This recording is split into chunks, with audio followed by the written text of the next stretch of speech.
Hey guys, tonight we slip into a myth that's older than marble and heavier than a thundercloud. The tale of Medusa. You've probably seen her face somewhere. Those coiling snakes. Those eyes that could turn the boldest hero into a lawn ornament. But what if I told you it all started not with a monster, but with a storm? The kind that brews inside gods. So, before you get comfortable, take a moment to like the video and subscribe. But only if you genuinely enjoy what I do here. And hey, drop your location and local time in the comments. It's always wild seeing who's still awake with us around the world. Now, dim the lights, maybe turn on a fan for that soft background hum, and let's ease into tonight's journey together. You're standing on Mount Olympus, and the air hums like a live wire. Lightning prowls across the clouds, but it's not the weather that's angry tonight, it's Zeus. The king of gods sits on his marble throne, jaw tight, thunder in his fingertips. He's supposed to be ruling the world, but honestly, he's more like the ultimate gossip hub. From his seat above, he sees everything. Mortals building temples, heroes showing off, and gods sneaking around with people they shouldn't. Olympus is less of a palace and more of a divine reality show, full of grudges and glitter. Below, the mortal world sleeps in flickering torchlight. Farmers dream of harvests, sailors dream of calm seas, and somewhere, a child who will become legend takes her first breath. But for now, you only feel the tension, like the gods themselves are holding it in. The story begins not with glory, but with envy. Athena, goddess of wisdom, war strategy, and a hairstyle that never frizzes, watches humanity flourish in her honor. Temples rise, prayers echo her name, and statues of her serene face gleam in moonlight. Yet, not every prayer is sincere. Some mortals, fickle as ever, begin whispering about another beauty. A mortal whose face could rival Athena's own. You can imagine how that went down. Historians still argue whether Athena was truly jealous or simply defensive of her divine brand. Ancient poets loved to exaggerate divine emotions, jealousy, rage, heartbreak, because gods are basically just humans with eternal grudges. What's certain is that the mention of Medusa's name began drifting up Olympus's slopes like a spark near dry kindling. Meanwhile, Zeus sits in his cloud fortress, glancing between his daughters and the mortal realm, probably thinking, not again. The last time divine pride got tangled with human beauty, it caused a 10-year war and a whole lot of burnt cities. You might remember that little thing called Troy. Still, you can't really blame mortals. They're obsessed with beauty, not because it's perfect, but because it fades. Below Olympus, the Aegean Sea roars like it knows secrets. Somewhere on its rocky edge lies a small village, far from Athens' marble glory, a place of fishermen, salt air, and wind-bent olive trees. There, a baby girl is born under a sky split by lightning. Her name will be Medusa, though no one in that moment has any clue how famous or infamous she'll become. In later centuries, writers claimed she was born a monster, one of 3 Gorgon sisters, snake-haired creatures of nightmare. But older stories hint at something far more human. According to Hesiod, Medusa alone among her sisters was mortal. That detail always stands out, doesn't it? 2 immortal siblings, Stheno and Euryale, and one doomed to age, to love, to break. It's as if destiny stamped her ticket early. This one will hurt the most. You can almost hear the waves slap the shore as her mother cradles her, whispering lullabies to drown out the thunder. The myths don't give her parents much spotlight, but fringe scholars in the Renaissance dug through scraps of text suggesting her father might have been Phorcys, an ancient sea god with fins and fangs. Her mother, Ceto, another sea creature, was said to fear the surface world, which makes Medusa, part divine, part mortal, and entirely misplaced, the most interesting contradiction in early Greek lore. Imagine growing up between 2 worlds, one calling you to prayer, the other pulling you toward the sea. You chase seagulls, dodge waves, and stare at your reflection in tide pools that shimmer like mirrors. There's innocence in those first years, a simple rhythm of wind, water, and wonder. She isn't a monster yet. She's just a girl with hair that catches the sun like threads of gold. But up on Olympus, whispers never die. The gods thrive on rumor like mortals thrive on bread. Athena hears of Medusa's beauty again, this time from her own priestesses, who can't stop talking about the mortal girl said to outshine even the goddess herself. It's the ancient version of trending on Olympus, and no one wants to trend for the wrong reason.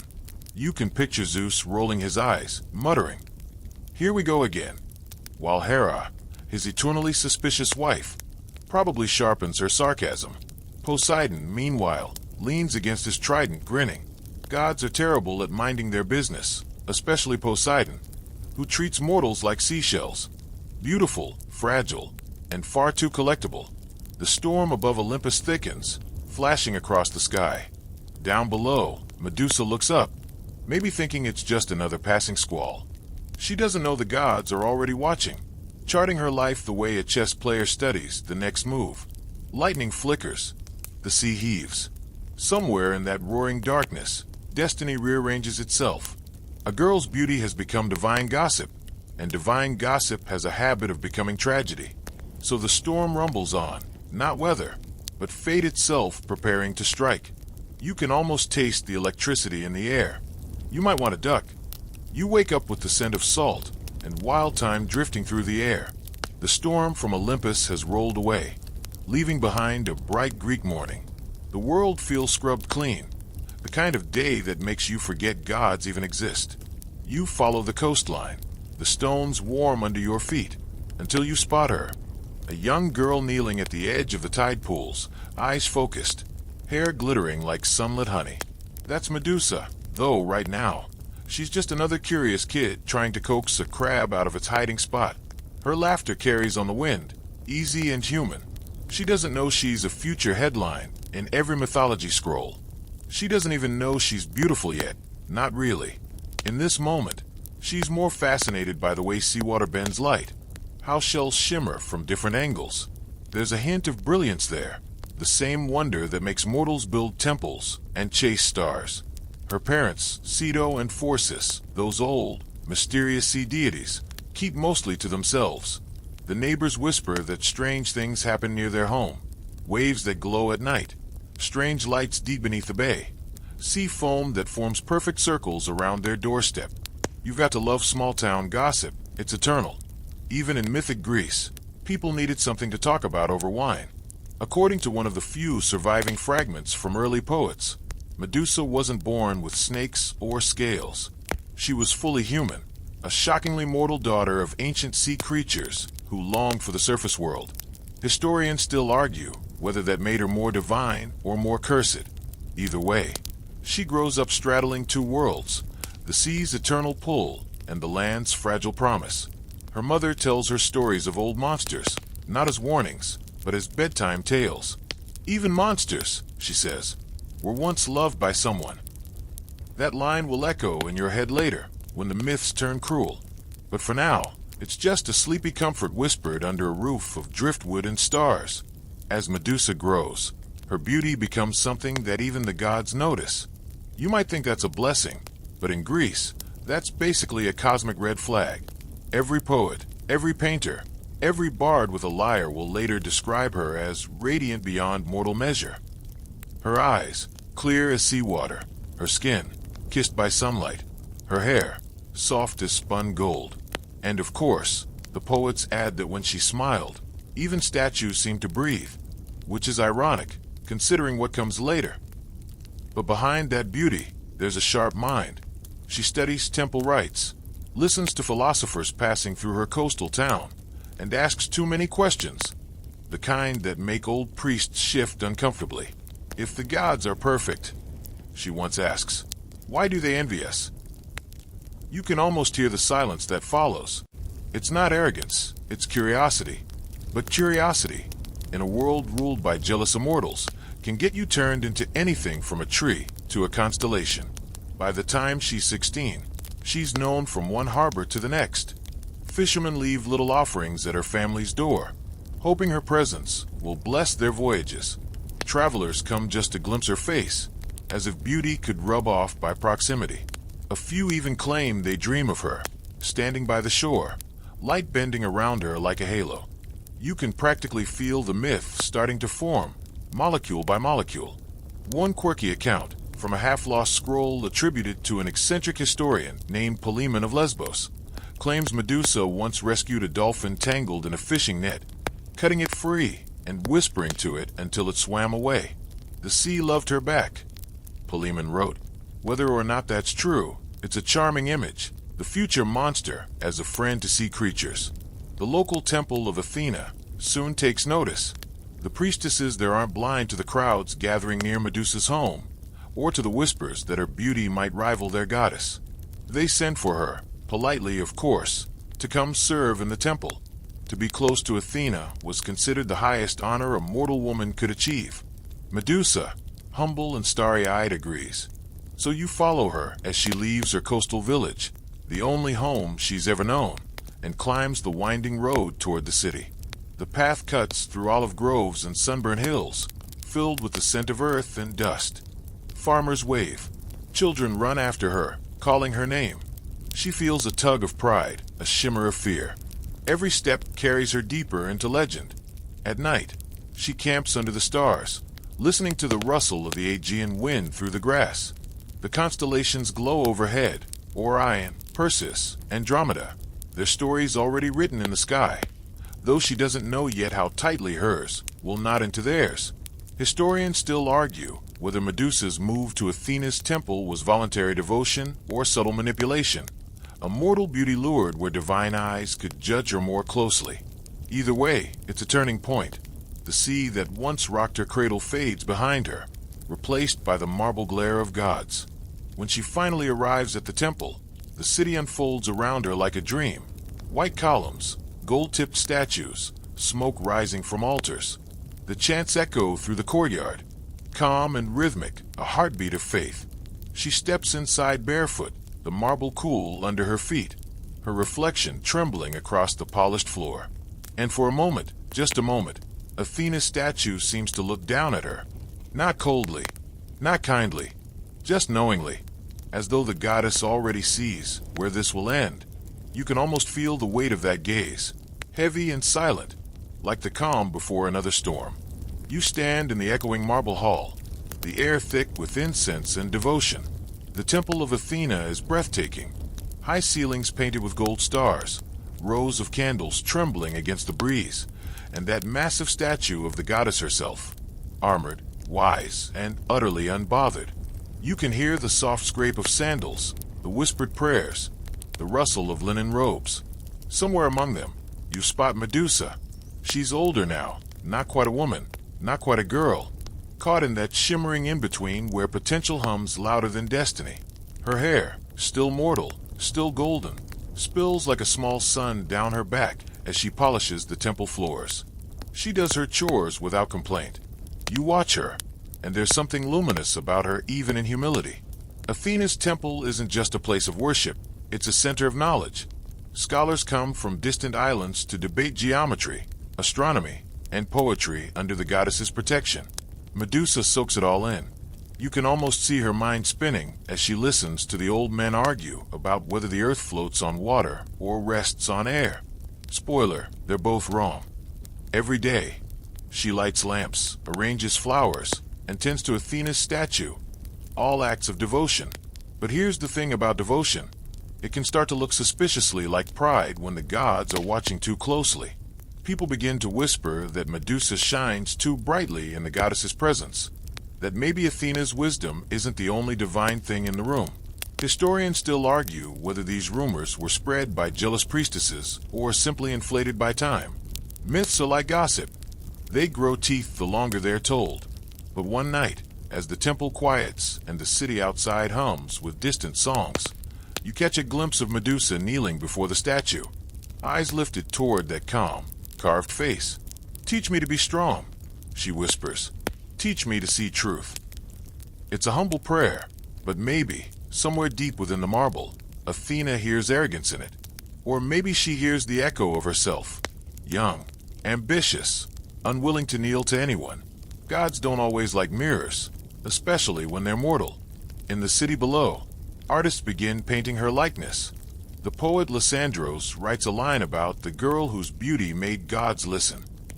You can almost hear the gossip spreading like wildfire. Imagine ancient Athens' version of social media, market stalls, bathhouses, symposiums, where people trade rumors instead of tweets. Have you heard about the priestess of Athena? The one whose eyes outshine the goddess? The priest starts shifting uncomfortably.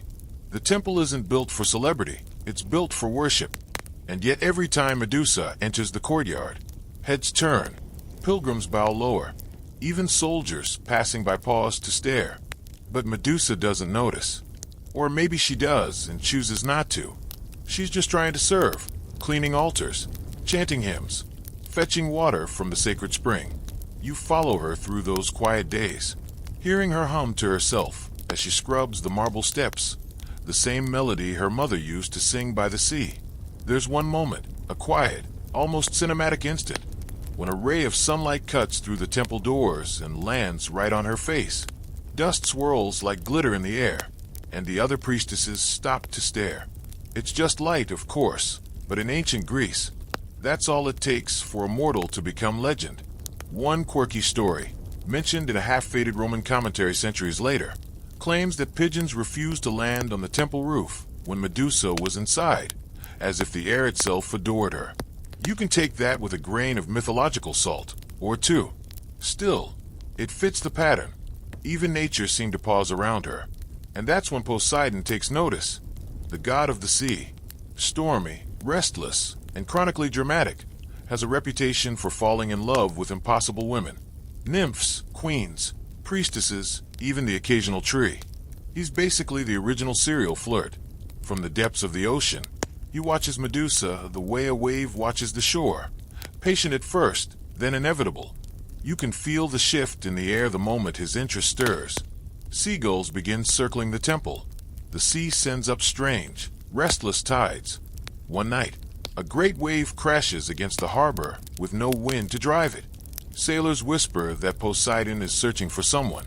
Medusa dreams of water, of vast, endless blue, of hands like tides wrapping around her.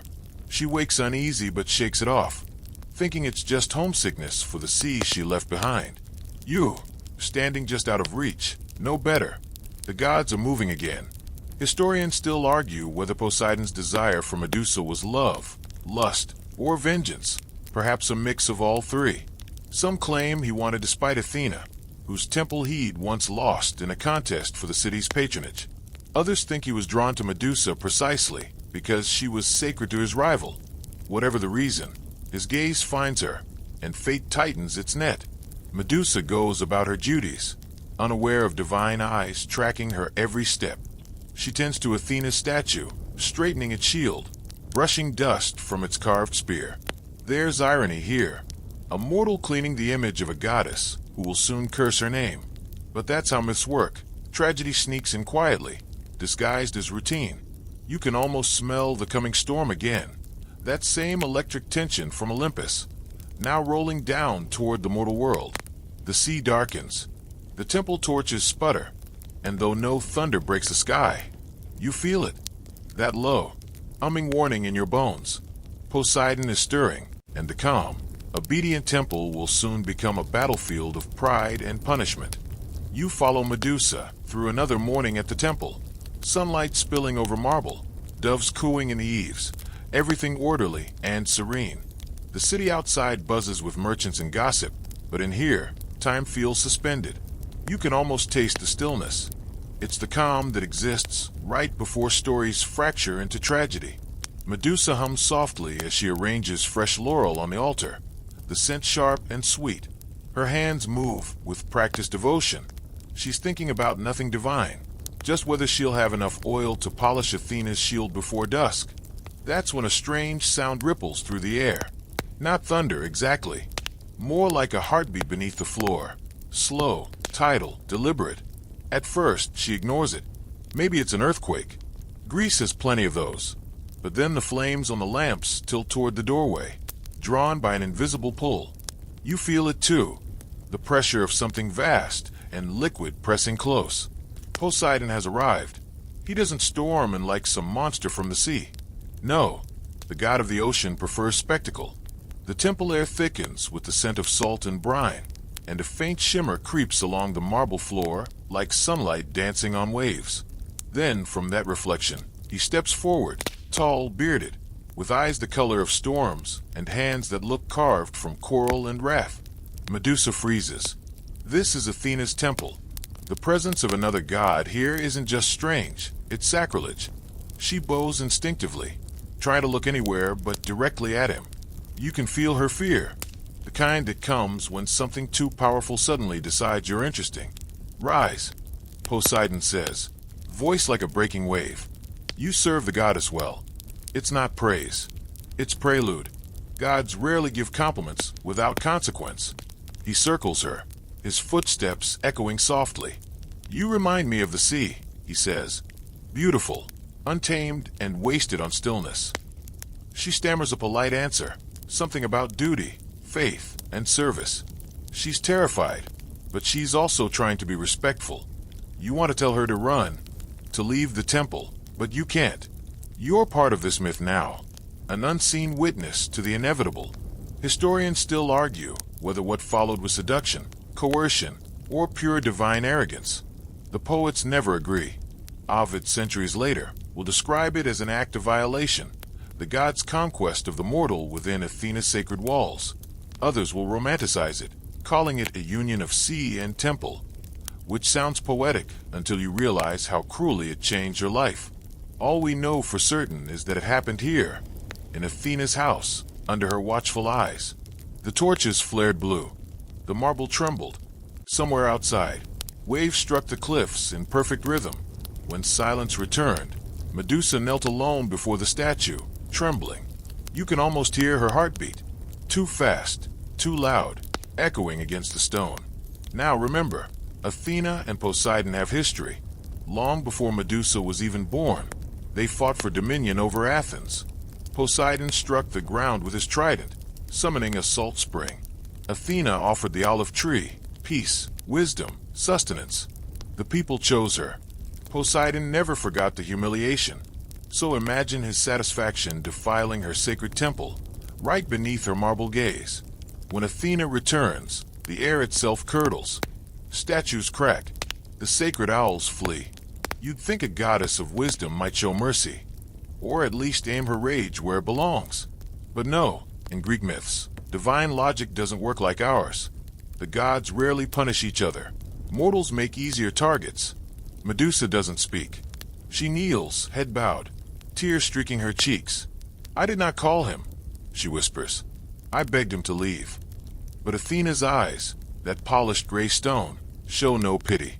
The goddess raises her hand, and the air thickens, heavy and sharp. A sound builds, part hiss, part scream, part wind. Medusa's hair begins to writhe. The gold fades. It darkens, twisting, knotting, splitting into serpents that slide and coil around her shoulders. You flinch as the first one lifts its head, tongue flickering. Her reflection shatters across the temple floor. Her skin pales, veins glimmering faintly green. Her eyes, once bright as seawater, harden into something ancient and unblinking. She reaches up, trembling, trying to brush the snakes away. They hiss softly, almost mournfully, as if they know what she's lost. Let the world see you as you truly are, Athena says coldly. Let beauty that challenged the divine become the terror of men. It's brutal, and it's ironic, the goddess of reason acting out of pure emotion. Historians still argue whether Athena's curse was punishment, protection, or projection. Some modern scholars even claim she changed Medusa to save her, to give her weapons so no man could harm her again. But the ancient poets saw no kindness in it.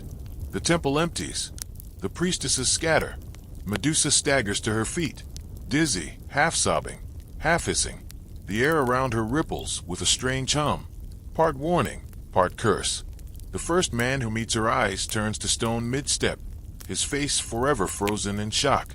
She flees. Through the city, through the olive groves, down toward the sea she once loved.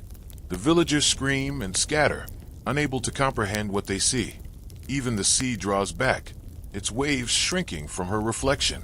She runs until the world ends, or feels like it, to a desolate island far beyond maps, where cliffs stab the sky and seabirds wheel overhead like omens. The place smells of salt and sorrow. Here, finally, she collapses on the rocks, sobbing until her throat burns. You can almost feel the stillness that follows. Just the wind, the sea, and a girl who's no longer a girl, staring into the water, afraid to see what she's become. The island doesn't even have a name. At least, not one mortals remember. It sits at the farthest edge of the Aegean, a jagged scar of rock, surrounded by endless sea. You arrive with Medusa, her breath ragged, her eyes downcast. The waves hiss against the cliffs like serpents whispering secrets. It's fitting, you think. The world has given her exactly the kind of silence it thinks she deserves. She stays there for days, without moving much, curled up beneath a stone archway as the wind tears through her hair, or what's left of it. The snakes shift restlessly, coiling and uncoiling like anxious thoughts. When she cries, they grow quiet, as if mourning with her. You almost forget they're part of her now. Once, she might have prayed. But who would she pray to? Athena, the goddess who ruined her? Poseidon, the god who used her? Even Zeus, for all his thunder and authority, wouldn't dare intervene. Gods don't clean up each other's messes. They just let mortals crumble under them.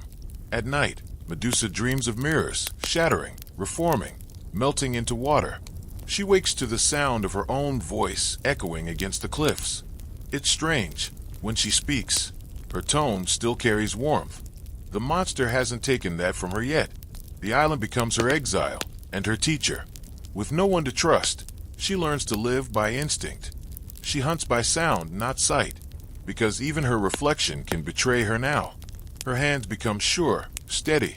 She weaves reeds into baskets, shapes stone into bowls. You can almost smell the smoke from her small fire, the faint sweetness of roasted shellfish.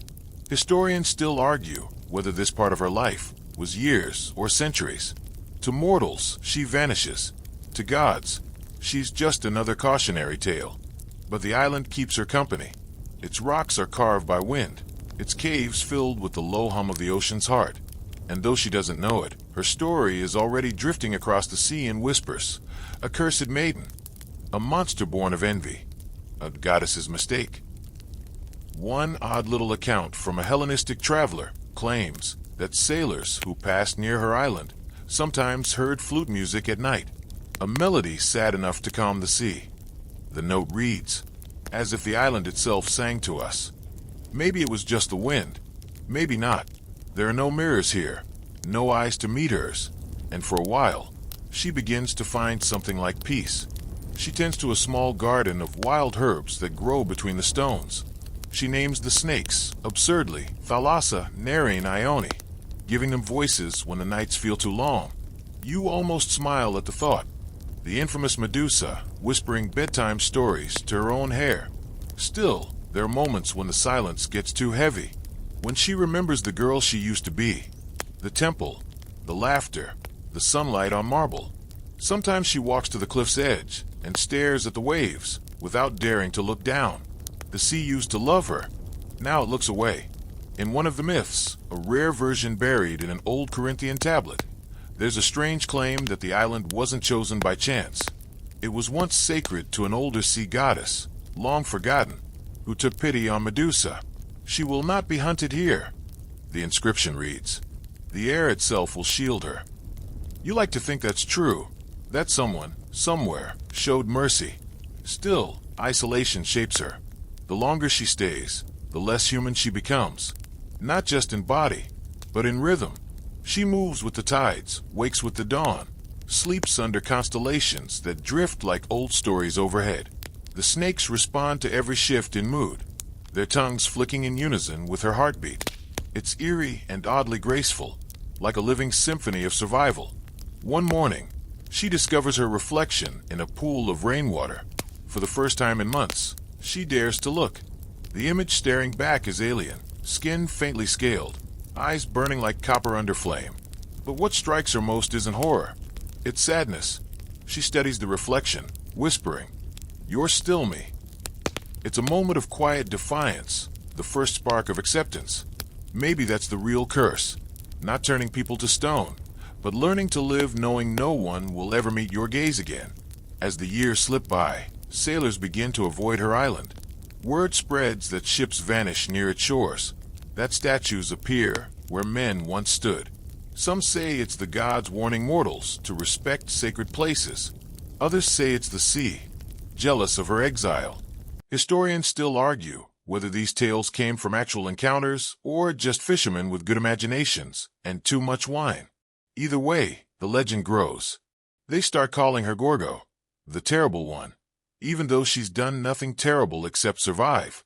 You almost want to step in, to rewrite her myth, before it curdles into fear. But myths aren't rewritten by kindness. They're rewritten by repetition. So she stays in the shadows, while the world builds a monster in her image. The island, once her refuge, becomes her prison.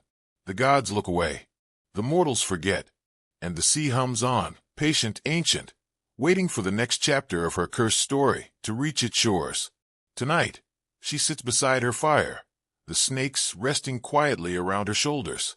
She closes her eyes and listens to the wind, a sound like distant applause from a world that no longer remembers her name.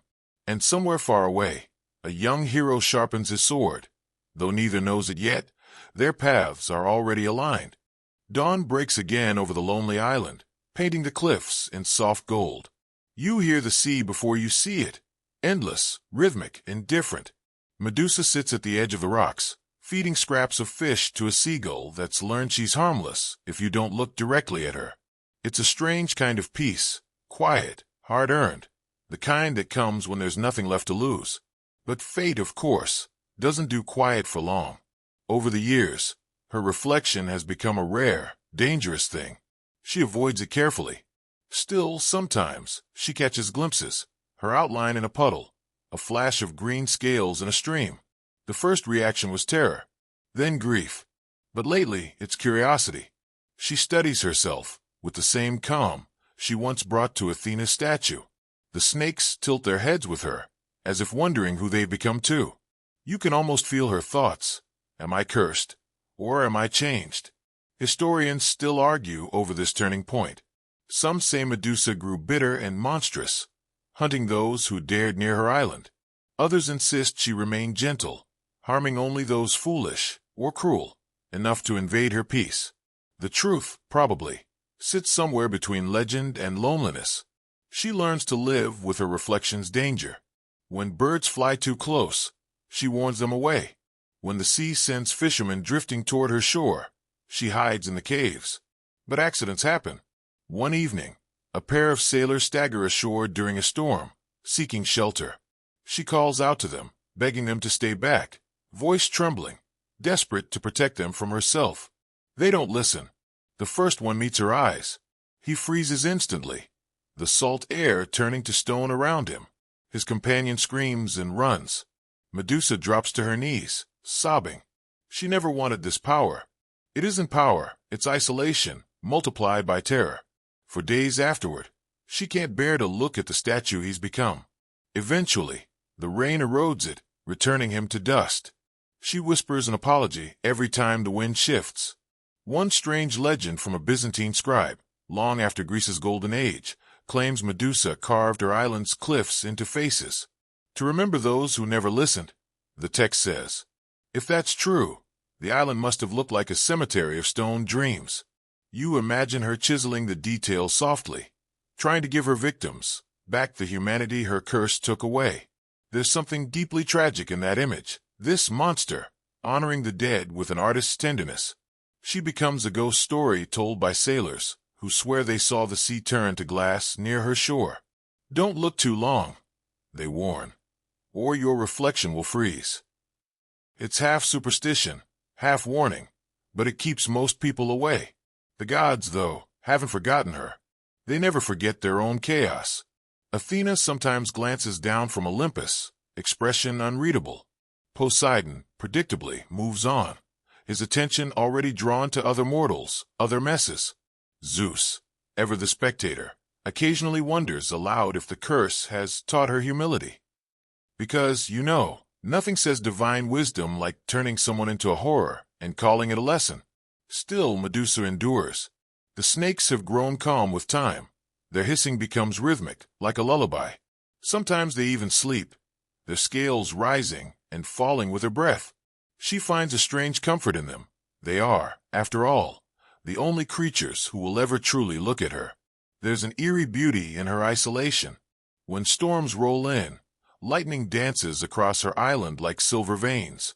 The sea thrashes, waves exploding into spray, but Medusa walks among them unafraid. Maybe it's the Gorgon blood awakening in her, some ancient instinct that feels the pulse of the world itself. Fringe historians have proposed that her transformation wasn't simply punishment but evolution. The snakes, one claimed, represent divine sight, many eyes for many truths. It's poetic at least. But you suspect Medusa herself would just roll her eyes. Well, if she could safely look in a mirror, that is. She begins collecting shells again, the way she did as a child. She arranges them in spirals, in constellations, in faces she once knew. Each one glints faintly in the firelight, tiny memorials to a life that keeps slipping further away. Sometimes she talks to the sea, as if it's an old friend who won't answer. "Do you still remember me?" she asks. The waves answer with foam. You can feel her loneliness like a tide, ebb and flow, never-ending. But under it, something else grows. Not hate, not vengeance, just acceptance. She learns to live on her own terms, even if those terms are carved in stone. Historians still argue whether she ever laughed again. One legend says a fisherman once heard her laughter drift across the water, a sound neither human nor monstrous, but beautiful and strange enough to make him weep. He rode away without ever looking back. Time passes. Centuries maybe. Empires rise and crumble while Medusa's island remains untouched. She's not entirely forgotten, though. Across Greece, temples fall to ruin, but small shrines begin appearing, oddly enough, in her image. Travelers leave charms shaped like serpent heads to ward off evil. The Gorgon protects. The inscriptions read. Imagine that, the monster becoming a symbol of protection. It's almost funny, in a cosmic sort of way. The same world that cursed her now fears her and worships her in equal measure. Humans are nothing if not inconsistent. And so she waits, between fear and reverence, curse and calm, on her lonely shore, waiting for something she can't name, waiting for fate's next wave to crash against her exile. Because, whether she knows it or not, it's already on its way. Across the sea, a young prince sharpens his blade under a sky full of impatient gods. His name will echo through history, but tonight, he's just a boy with a quest he doesn't yet understand. And when his path meets hers, the silence of this island will break forever. You can almost taste the salt in the air as the wind sweeps across the island. Medusa stands on the cliff's edge again, her snakes lazily swaying with the breeze. It's been years, maybe decades, since she last saw another human. The loneliness has shaped her, softened her edges in some ways, sharpened them in others. The island has become both her prison and her kingdom. You can picture her voice echoing through the empty caves, calm, resigned, but still carrying that faint note of defiance. The land itself bends to her rhythm. Olive trees grow in twisted patterns, following the lines of her footsteps. The waves crash, retreat, crash again, a pulse that mirrors her breath. Somewhere deep inside, she stopped thinking of herself as cursed. Not forgiven exactly, but no longer condemned either. Historians still argue whether her island was real. Some identify it with Sarpedon near Libya, others with a volcanic speck in the Aegean. A few fringe theorists even claim it was Atlantis before the flood, because, honestly, everything ends up being Atlantis eventually. The point is, it was remote, cut off, the kind of place where myths can grow without interruption. Medusa spends her mornings collecting herbs, weaving nets of seaweed, listening to the gulls. The snakes have personalities now. One of them, she calls it Nereus, likes to steal her food. Another, tiny and shy, curls around her wrist like a bracelet. You almost smile at the image, a monster making friends with her own curse. When storms roll in, she builds fires from driftwood and coral. The glow makes the snakes shimmer like living jewels.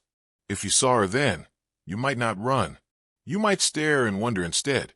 She's terrifying, yes, but beautiful in the way lightning is, alive, unpredictable, impossible to look away from. The nights are hardest. The sea moans through the rocks, and the stars feel too far away. Sometimes, she dreams she's still human, She dreams of the temple, of Athena's cool marble floor under her knees, of laughter echoing through the sacred halls.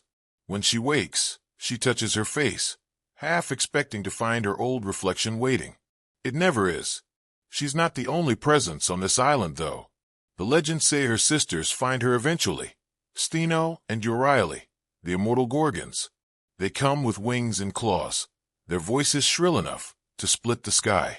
When they embrace Medusa, the air hums with old magic. For a moment, she feels small again, like a little sister hiding behind the stronger ones. Their reunion isn't peaceful. Steno mocks her humanity. Euryale mourns it. You shouldn't have loved the gods, Steno spits. They love no one but themselves. Medusa doesn't argue. She just turns away, staring at the horizon. The sisters stay for a time, building nests of bone and moss, but they never fully understand her silence. Eventually, they fly off again, back to wherever immortal monsters go when they've run out of prayers. You might think Medusa would feel abandoned again, but instead, she feels something close to relief. The solitude is simpler, honest. She doesn't have to explain herself to the wind or the sea. They just exist, like she does. One day, she finds a dead dolphin washed up on shore. Its skin gleams silver blue in the sunlight. She kneels beside it, tracing the smooth lines of its body, whispering an old prayer from her temple days. A tiny act of reverence, long after her gods stopped listening. It's small moments like that, simple, wordless, that define her new existence. The myth paints her as a monster crouched in a cave, waiting to strike. But here, you see something more fragile. A woman trying to build peace out of ruins.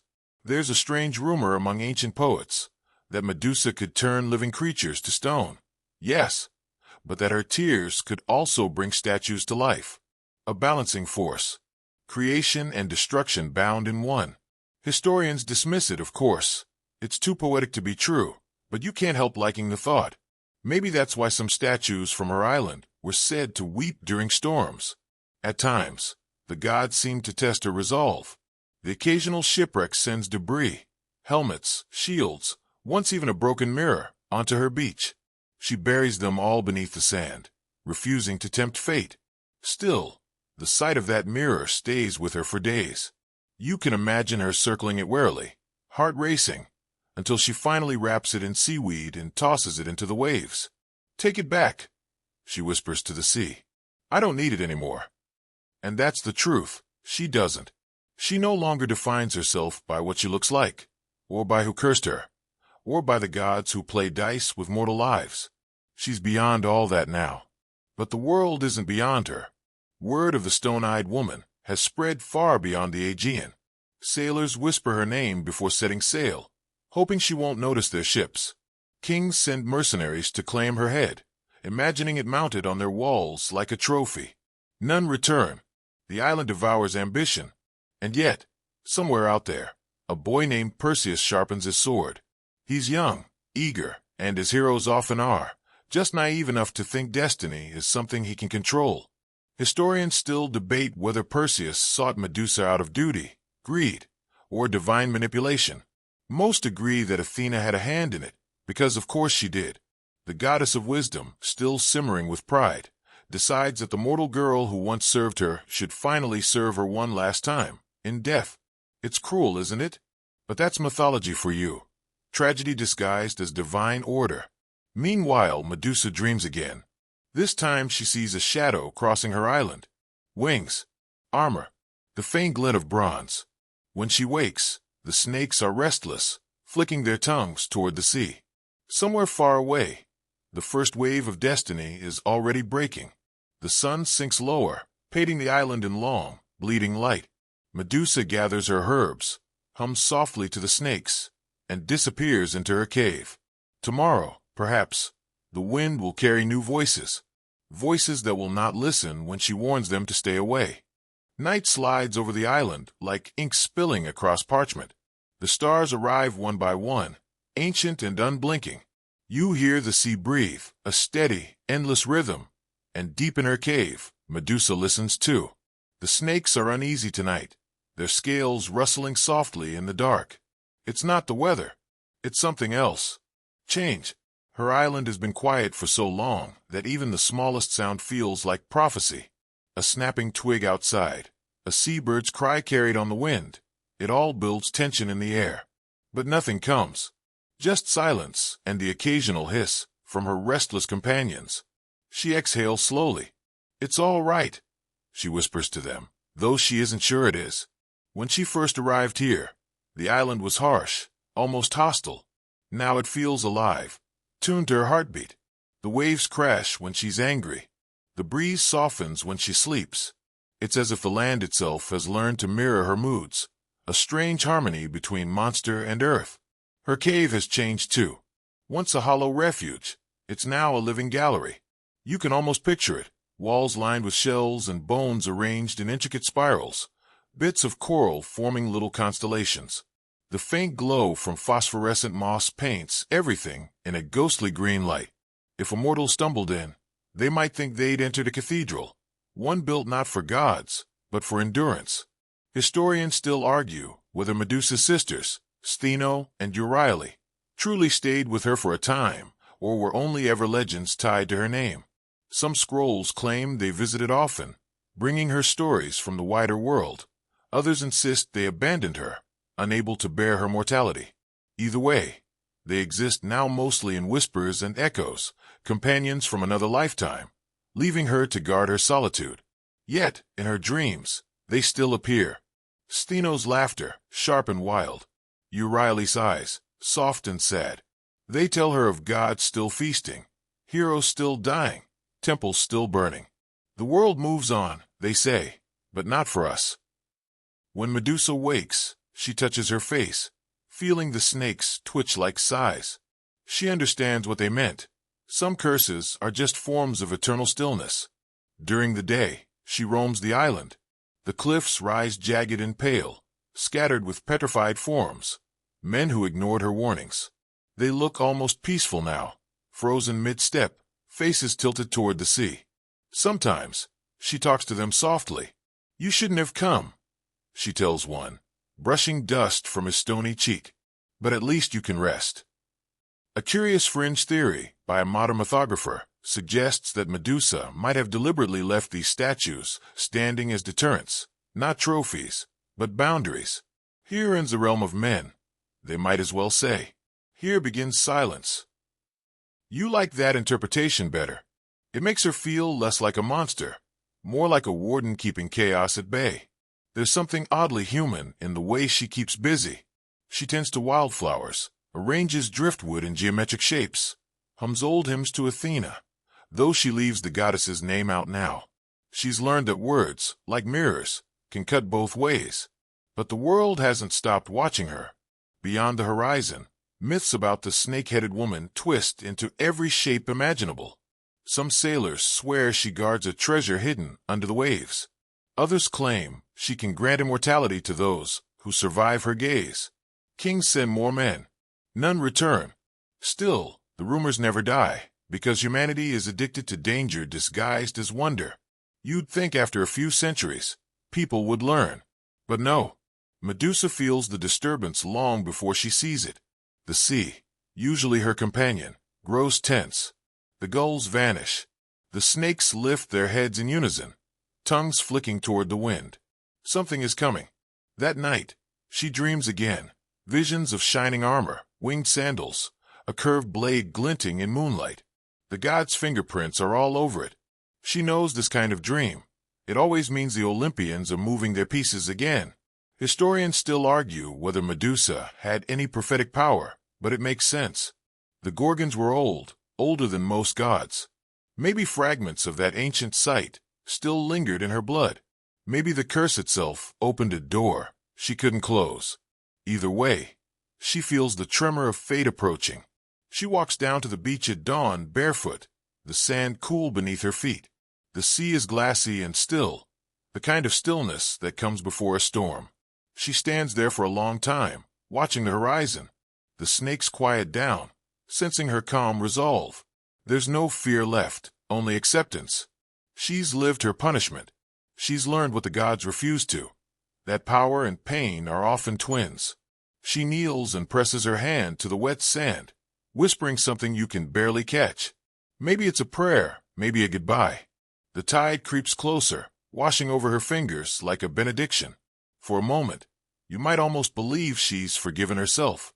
Then the sound comes, a distant rhythm, faint but unmistakable. Oars, cutting through the water. Someone is coming. The snakes stir again, coiling protectively around her neck. She rises slowly, turns toward the sea, and waits. In that moment, she looks like something out of time. Half goddess, half ghost. The waves crash behind her. The sky shifts from rose to gold. And for a heartbeat, she's the calm at the center of myth itself. And though you already know how the story ends, you can't help but wish it would stop right here, with Medusa standing proud and unafraid on her lonely shore, the first light of morning breaking over her as destiny draws near. Because once the oars reach land, everything changes. By now, the island has become a whisper that drifts through every sailor's tale across the Aegean. You can almost hear it in the taverns of Corinth, in the flickering torchlight of forgotten ports, rumors of a place where men turn to stone and the sea refuses to reveal its secrets. They call it the Isle of the Gorgon, the Serpent Shore, or sometimes, in trembling voices, simply her island. For most, it's just a story to scare young crewmen or make old fishermen sound brave. But for others, ambitious kings, glory-hungry adventurers, it's a temptation. Because in every version of the rumor, there's one irresistible promise. The creature's head still lives after death, and its power can make any mortal unstoppable. You can practically see how this spreads. One drunk sailor brags about seeing a glowing cave. Another claims his cousin's friend once glimpsed snakes that spoke his name. Soon, the story is unstoppable. It's gossip with teeth.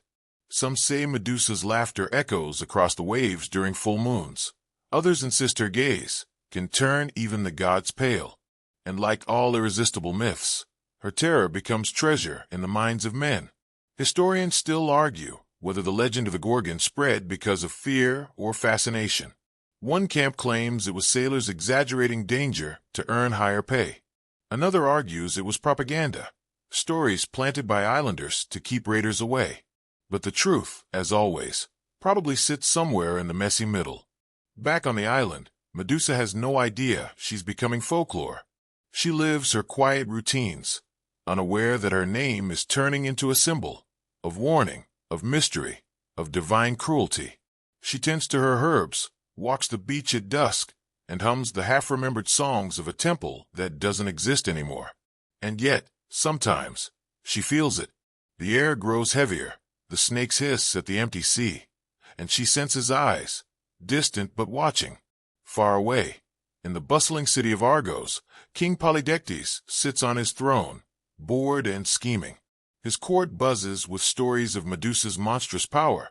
You can imagine his grin widening as he thinks, what a fine gift that would be. Because nothing says, I'm a petty tyrant, like sending someone to decapitate a cursed woman just to show off. And so enters Perseus, a young man, clever, brave, and perhaps just gullible enough to walk into destiny wearing borrowed armor. But for now, he doesn't even know she exists. Not yet. Meanwhile, the myths twist further. Some poets insist Medusa's eyes gleam like polished emeralds that can see through lies. Others say she can speak to the dead through the wind, asking them about the lives she ended. One obscure source, likely a creative bard after too much wine, even claims she's the guardian of a buried temple filled with golden mirrors. You have to admit, that's good marketing for a curse. On stormy nights, sailors swear they see shapes in the clouds, snakes writhing across the sky. They say it's Medusa's warning, though no one agrees whether she's warning them to stay away or to come closer. And somehow, that mystery makes her more powerful than ever. She's not just a monster now, she's an idea. Even in death, her story will travel further than any ship. Fringe historians love to point out how the Gorgon image begins to appear on Greek armor and temple doors around this time. The famous Gorgonian, a carved Medusa face, wasn't meant to frighten you. It was meant to protect you. The same image that once symbolized fear becomes a talisman of safety. Irony in bronze form. So while Medusa lives quietly on her island, her likeness is already guarding soldiers, merchants, even children's cradles. People who'd faint at the thought of meeting her wear her face on their shields. Humans, it turns out, are excellent at loving the monsters they invent, as long as they can control the story. You imagine Medusa walking along her beach one evening, unaware that her cursed reflection now hangs from helmets across Greece. She watches the sunset bleed into the sea, her snakes resting, quiet, maybe even content. If she could see beyond the horizon, she might laugh, because somewhere out there, the world that condemned her is already wearing her image as protection. Monsters, she might murmur, come in many forms. Historians still debate whether Medusa ever left her island, but one obscure record mentions fishermen who claim to have seen her shadow moving among the waves far from shore. She walked on water, one said, or maybe the sea just refused to swallow her. You like that version, the idea that the ocean itself showed her mercy after everything it had taken. The island grows quieter as the years pass. Even the birds seem to give her space now. Sometimes she talks to the statues, the ones that used to be men, like old friends. She names them, tends the moss that grows on their shoulders. "You've been here long enough," she whispers one day, brushing her hand along a stone arm. The snakes shift softly, as if agreeing. If you listen closely, you can almost hear the faintest hum, a melody she learned long ago from temple hymns. It floats through the air like a lullaby for ghosts. And far beyond the waves, a boy with a sword is beginning to dream of glory. He doesn't know her name yet, but the gods are whispering it into his ear, shaping it like a challenge. Medusa. The sea stirs. The world holds its breath, because soon her island won't be quiet anymore. You float with Perseus through the cool night sky, the island of the Gorgons shrinking behind him until it's nothing but a bruise on the horizon. The air tastes of salt and iron, and the ocean below rolls in slow, moonlit waves. In the bag slung at his side, Medusa's head rests silently, but every now and then, he swears he hears a faint whisper, something between a sigh and a hiss. It's hard to tell whether it's imagination or memory. For the first time, Perseus isn't sure he's done the right thing. The gods had promised glory. Athena had promised purpose. But up here, when no divine voice breaks the wind, the act feels less like triumph and more like theft. You can sense the unease in him, like a man carrying not a prize, but a ghost. Still, the world waits for him to return, and myths don't pause for reflection. So Perseus presses onward, his sandals beating softly against the air. Below him lies Libya, a vast desert of shifting sands and sun-baked stone. As he flies overhead, droplets of Medusa's blood fall from the bag, striking the earth like molten sparks. And where they land, the ground trembles, tiny serpents sprouting from the dust, slithering into legend.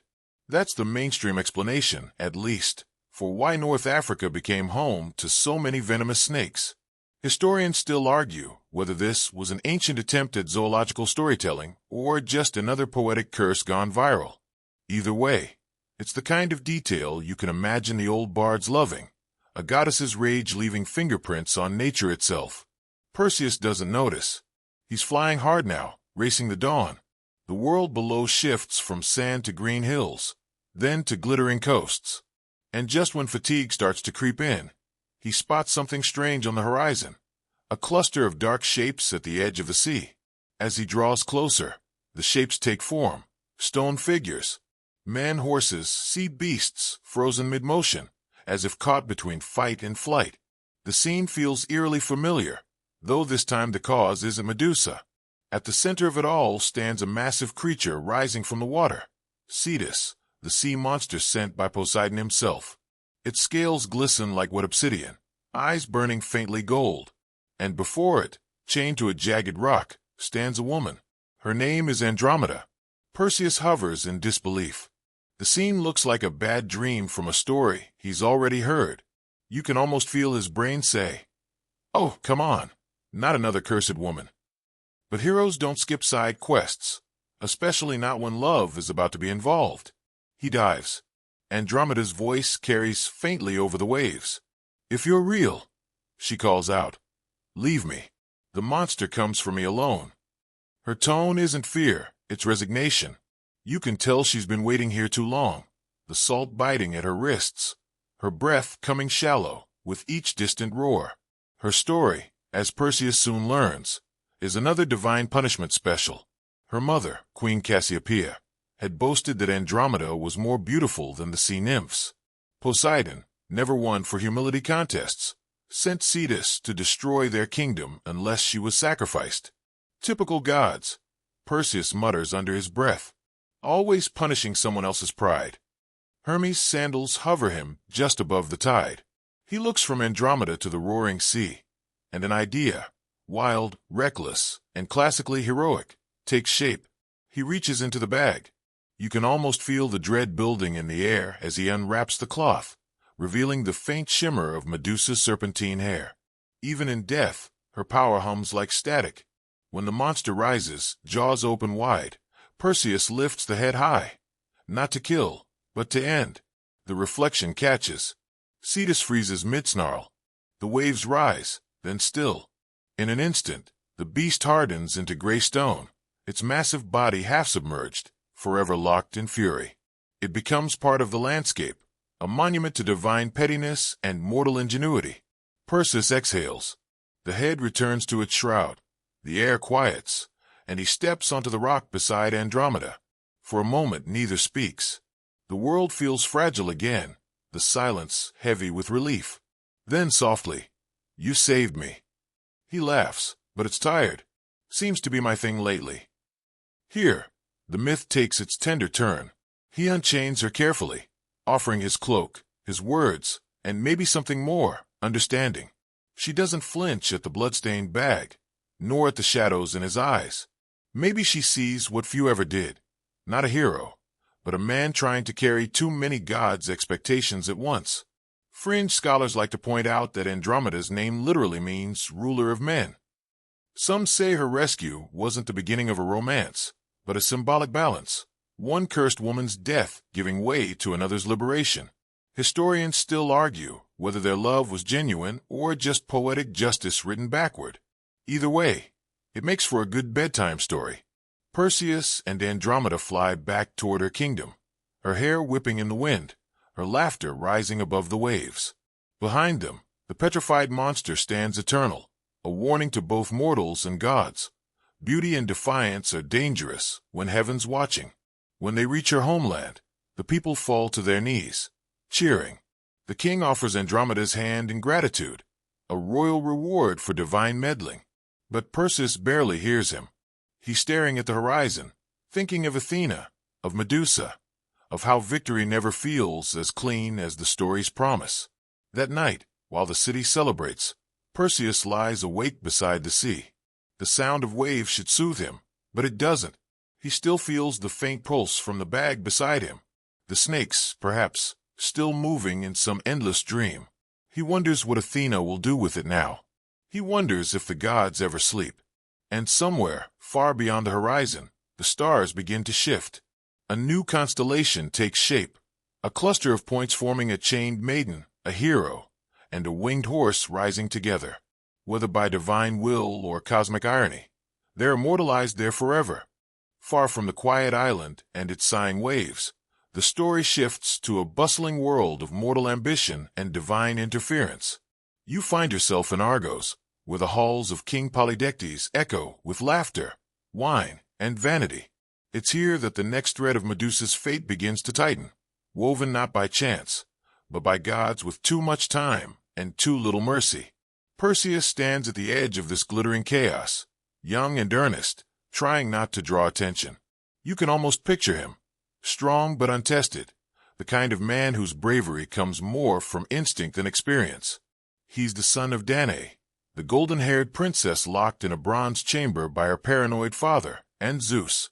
Yes, that Zeus, who visited her as a shower of golden light. Historians still argue whether this golden rain was divine symbolism or just ancient PR for a scandal. Either way, Perseus is born of contradiction, half mortal, half god, and entirely unsure of where he fits. When King Polydectes sets his eyes on Danae, Perseus becomes an obstacle. The boy's loyalty to his mother is inconvenient, especially to a king who doesn't like hearing no. So Polydectes does what all mythic villains do when they want to look innocent while plotting evil. He hosts a party. Picture it, torches flickering, tables groaning under roasted lamb, musicians plucking lyres while laughter flows like honeyed wine. Everyone is expected to bring a gift. But Perseus, poor and honest, brings only himself. The king smirks. "Then bring me something worthy, boy," he says, his tone dripping with mockery. "Bring me the head of Medusa." The hall falls silent. Even the lyre strings seem to hold their breath. Everyone knows that name, the Gorgon who turns men to stone. It's the kind of impossible task you assign when you want someone conveniently removed from your story. Perseus, of course, accepts, because that's what heroes do when they don't yet realize what they're agreeing to. Historians still debate whether Perseus volunteered out of pride or panic. One version says he saw the laughter in Polydectes' eyes and swore he'd prove him wrong. Another claims Athena whispered at his ear that night, urging him toward destiny. Either way, the die is cast. He sets out the next morning, barefoot and underprepared, walking toward the edge of the world where gods and monsters meet. The journey begins with silence, the kind that comes before miracles. Soon, divine intervention arrives. Hermes, the messenger god, finds him first, winged sandals glinting in the sun, grin sharp as a blade. "You're brave," Hermes says, "or stupid. Either way, you'll need help." You can almost hear his voice, half amusement, half pity. Then Athena appears, gleaming like polished marble, eyes bright with something between pride and vengeance. She doesn't explain why she cares so much about this quest. Maybe she wants her vengeance complete. Maybe she wants to rewrite the story that started in her temple. Historians still argue whether Athena's involvement was justice or obsession. Whatever her reasons, she arms Perseus well. Hermes gives him a curved blade, the harp, sharp enough to slice air itself. Athena grants him a polished bronze shield, so clear it could serve as a mirror without reflecting doom. "Don't look directly at her," she warns. "See her only through this." It's poetic, really. Athena giving him the very thing Medusa was denied, the safety of a reflection. Fringe scholars love to note that this moment marks the dawn of divine technology, gods gifting mortals with enchanted gear to balance fate's scales. There's even a debate about whether the shield was symbolic of reason triumphing over instinct, or just a fancy mirror. Either way, it works for storytelling. Perseus also seeks out the Gree, the three gray sisters who share one eye and one tooth between them. He needs their help to find Medusa's location. You imagine the scene. Three ancient women huddled in the mist, arguing as Perseus snatches their eye mid-handoff. "Give it back," they screech. He smiles, charming but firm, and they eventually tell him what he wants to know. Directions to the home of the Gorgons, beyond the Oceanus, where night never ends. As Perseus travels, guided by Athena's whispers and Hermes' laughter, the world shifts around him. He crosses lands few mortals have seen, forests of silver leaves, rivers glowing faintly under moonlight. He meets tribes who speak of the Gorgons as ancient guardians, not monsters. "She was once beautiful," one elder tells him. The gods feared her sight. But Perseus, focused on his task, lets the words drift past him like wind. He's not cruel, just young. By now, he's gathered everything he needs: the sword, the shield, the winged sandals to carry him through the air, and a dark helmet from Hades himself that makes him invisible. The gods do love equipping heroes like they're building mythic action figures.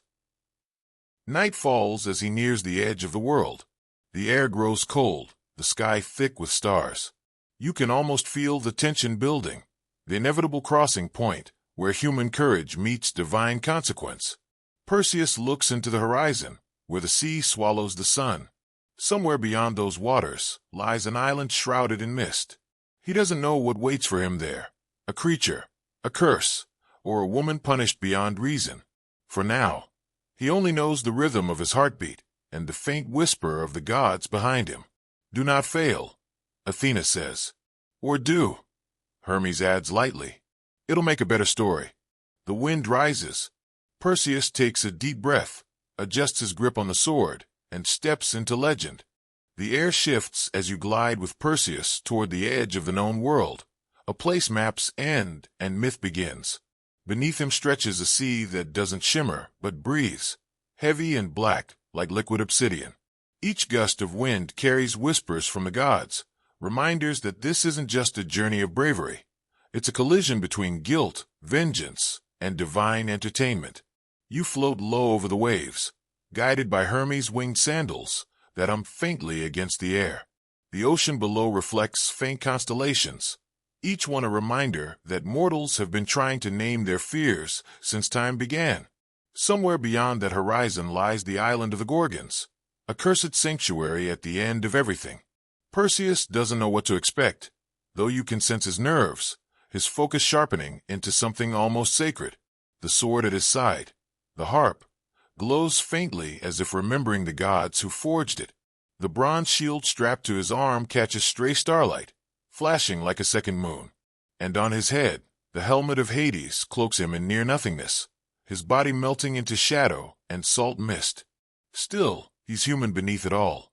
You can almost hear the tremor in his breath. He wonders if he'll see dawn again. He wonders, faintly, whether monsters dream. A fringe scholar once suggested that this entire journey wasn't real, that the Gorgons' island was a metaphor for confronting one's own reflection, the monster within. Historians still argue whether the Greeks intended such psychological depth or if later philosophers just liked overanalyzing bedtime stories. Either way, it fits, doesn't it? Perseus is literally flying towards something the gods refuse to face directly. Eventually, the water turns strange. The ripples still, as though afraid to disturb what sleeps below. Ahead, faint fog curls around jagged rocks. The island rises from the ocean like a scar, dark cliffs, skeletal trees, and silence that presses against the skin. No birds, no insects, no sound except Perseus' heartbeat. He lands softly, wings folding. The ground crunches beneath him, smooth and brittle. He looks down and realizes it's not stone. It's bone. Everywhere around him lie the remains of heroes who came before, swords rusted to hilts, shields cracked in half, skulls frozen in expressions of awe or horror. One statue stands nearby, a man caught mid-scream, his body marble white, but his posture too lifelike. You almost expect him to blink. Perseus swallows hard. The stories weren't exaggerating. Somewhere deeper in the island, something moves. A soft scraping, like scales against stone. He doesn't call out. He just breathes quietly, turns his shield outward, and remembers Athena's warning. Do not look directly at her. Moving carefully, he makes his way through the labyrinth of petrified bodies. You can imagine the scene in slow motion, each step echoing faintly, the faint flutter of Hermes' sandals just above the ground to avoid crunching underfoot. It's eerie, but also strangely beautiful. The statues glow faintly under the moonlight, an unintentional gallery of fallen courage. Then the hissing begins. It's not loud. It's everywhere. The soft, rhythmic sound of countless serpents breathing as one. The hairs on the back of your neck rise. Perseus stops. He doesn't look up, just angles his shield slightly, and through the polished bronze surface, he sees her. Medusa, not the monster painted in myths. Not entirely. She sleeps curled among the stones, her face half hidden by a cascade of snakes that shift and settle like living jewelry.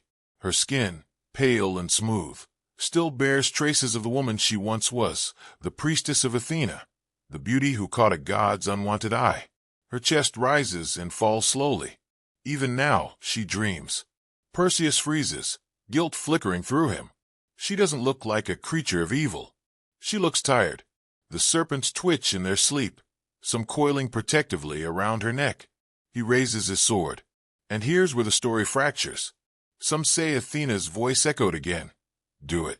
End her curse. Others say Hermes turned away, unable to watch. Historians still argue whether this act was heroism or divine manipulation. Because what if the gods didn't send Perseus to slay a monster, but to erase their mistake?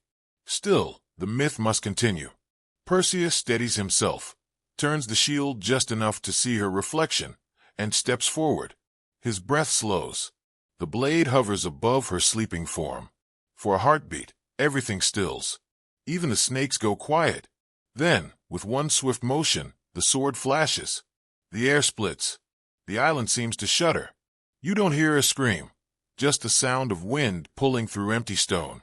The snakes thrash, then still. A faint shimmer of golden ichor spreads across the ground, like spilled sunlight. From that pool of light, something impossible happens.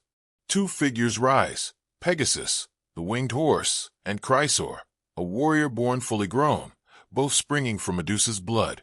Historians still argue whether this bizarre birth was symbolic or just mythic chaos. Either way, it's spectacular. Perseus steps back, trembling. He doesn't understand what he's unleashed. He only knows that the air hums with power and grief. Then the island begins to crack apart. The petrified men crumble into dust, the statues losing their rigid forms as though released from a curse. Perseus places Medusa's head gently into a sack, careful not to meet her gaze even in death. The serpents still move faintly, as if mourning. "Forgive me," he whispers, though no one hears. When he steps into the air again, the wings of Hermes' sandals lift him effortlessly. Below, the island fades into the mist, swallowed by the same sea that once reflected its curse. For a long time, Perseus flies in silence, the weight of victory feeling strangely like shame. He's a hero now, or soon will be. But in this quiet, it's hard to tell where glory ends and tragedy begins. Morning drifts softly across the horizon, pale light gliding over the waves as Perseus and Andromeda prepare to leave her homeland behind. The sea is calm now, no monsters, no storms, just the long hush that follows divine chaos. You can almost smell the salt and the warmth of the waking sun, that sleepy calm after a night too full of myth. The people of Ethiopia have celebrated all night, songs echoing through marble courtyards, wine spilling like gratitude.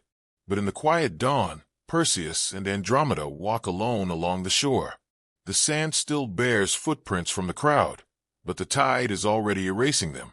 You can tell they both feel it, the strange pull between freedom and duty. Perseus has become a legend in less than a day, and Andromeda, once chained, is now queen in waiting.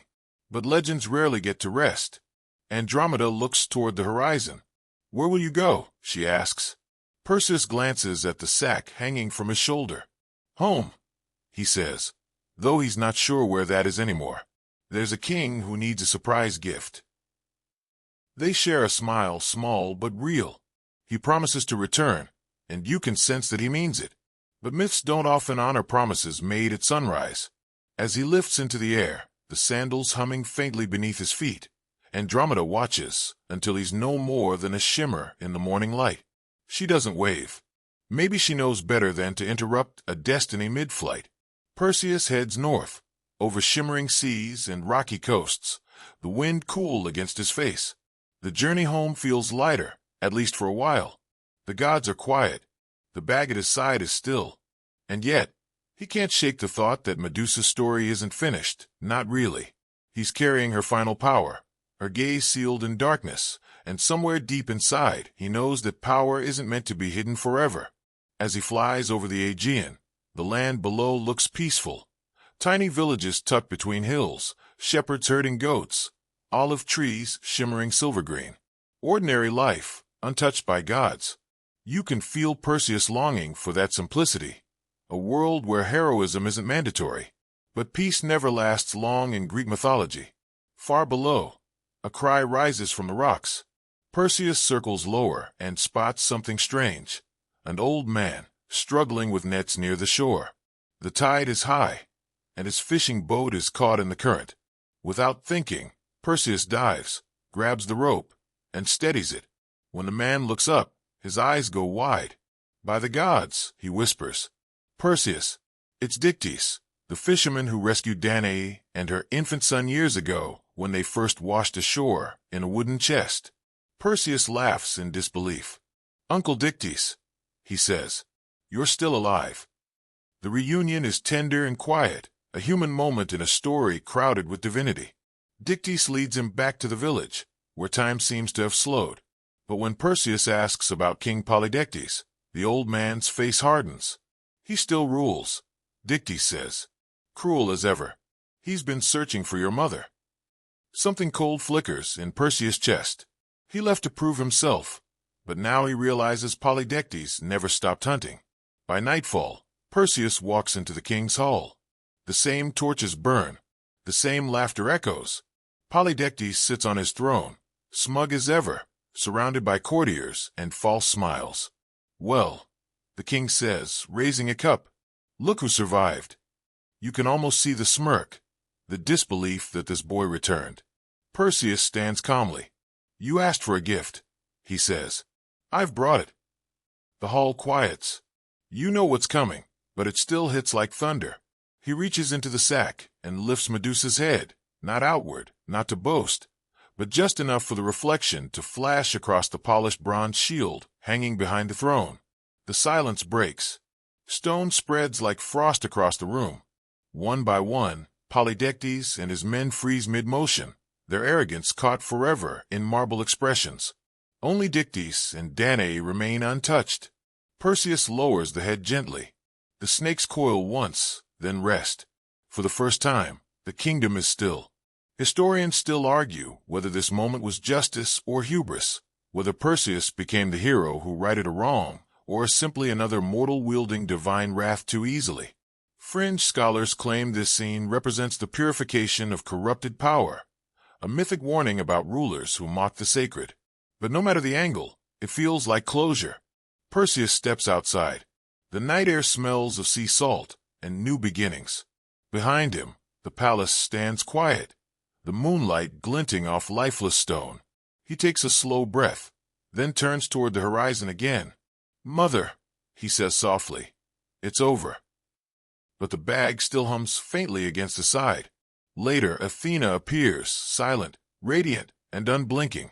Her eyes, cool as polished steel, settle on the sack. "You've done well," she says. "But that power belongs to Olympus." Perseus hesitates. He doesn't want to hand it over. Maybe it's guilt. Maybe it's instinct. But Athena's tone leaves no room for defiance. He unwraps the cloth. The head, still radiant, seems almost peaceful now. The snakes quiet as ivy. Athena takes it and sets it into the center of her aegis, the shield she carries forever afterward. "Now," she says, "no one will dare defile my temple again." Historians still debate whether this act was protection, vengeance, or penance. Some claim Athena kept Medusa's likeness to remind herself of the cost of divine pride. Others say she simply wanted to own the very thing she once cursed. Whatever her reason, it ensures that Medusa's gaze never truly dies. It becomes divine property, a warning carved in myth. Perseus doesn't argue. He's had enough of gods. That night, he and Danae rest in peace for the first time. Outside, the waves murmur, and you can almost feel the story winding down, its fury cooling, its sharp edges softening like sand after the tide. But something in Perseus' eyes suggests the myth isn't quite done reshaping itself. Not yet.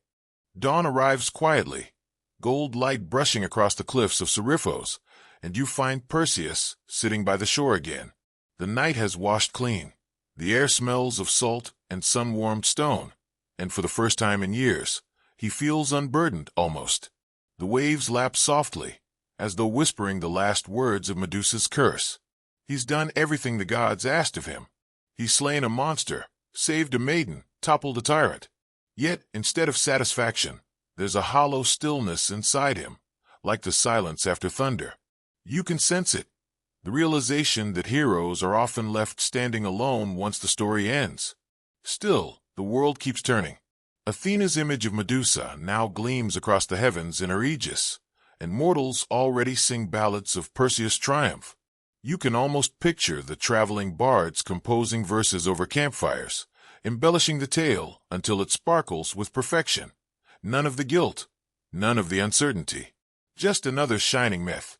Fringe scholars like to point out that this pattern, mortals turned into monuments, women into symbols, victories into cautionary tales, was ancient Greece's way of sanitizing divine mistakes.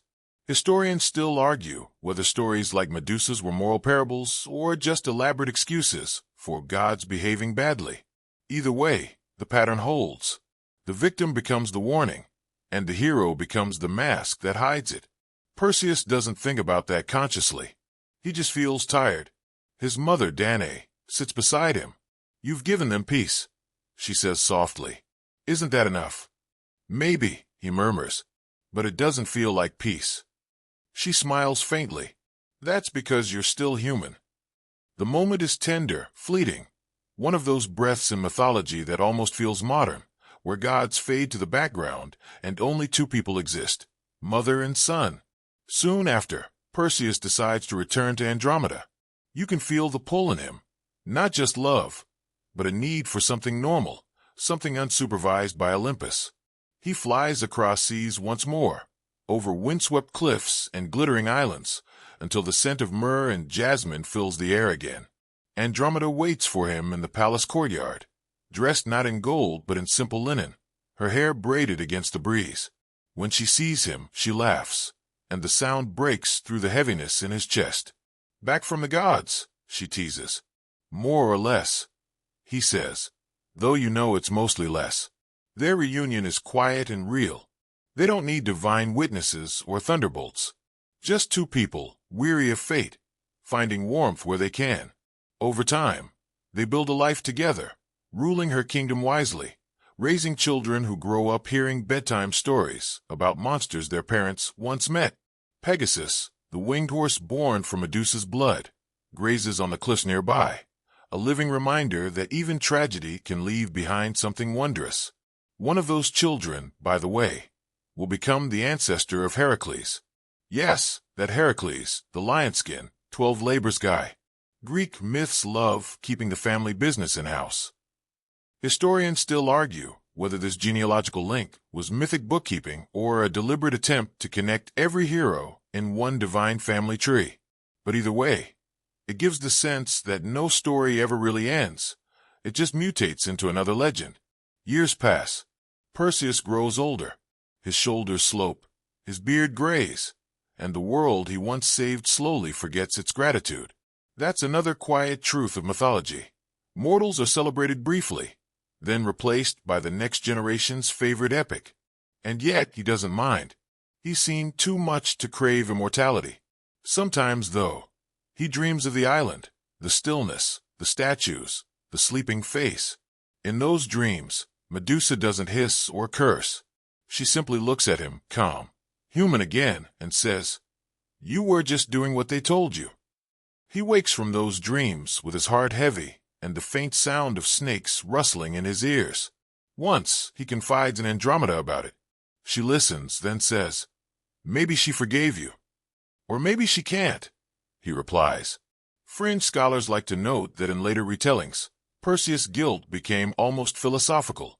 He wasn't just a man who killed Medusa. He became the mythic face of what happens when mortals carry divine orders without understanding them. Some poets even describe him as the first human to doubt a god's justice. But here, in this quiet Middle Age, you see him as something simpler, a man who's lived through too much magic to ever sleep deeply again. He and Andromeda eventually leave Ethiopia, sailing north to found their own kingdom, Mycenae, a city destined to echo across Greek legend.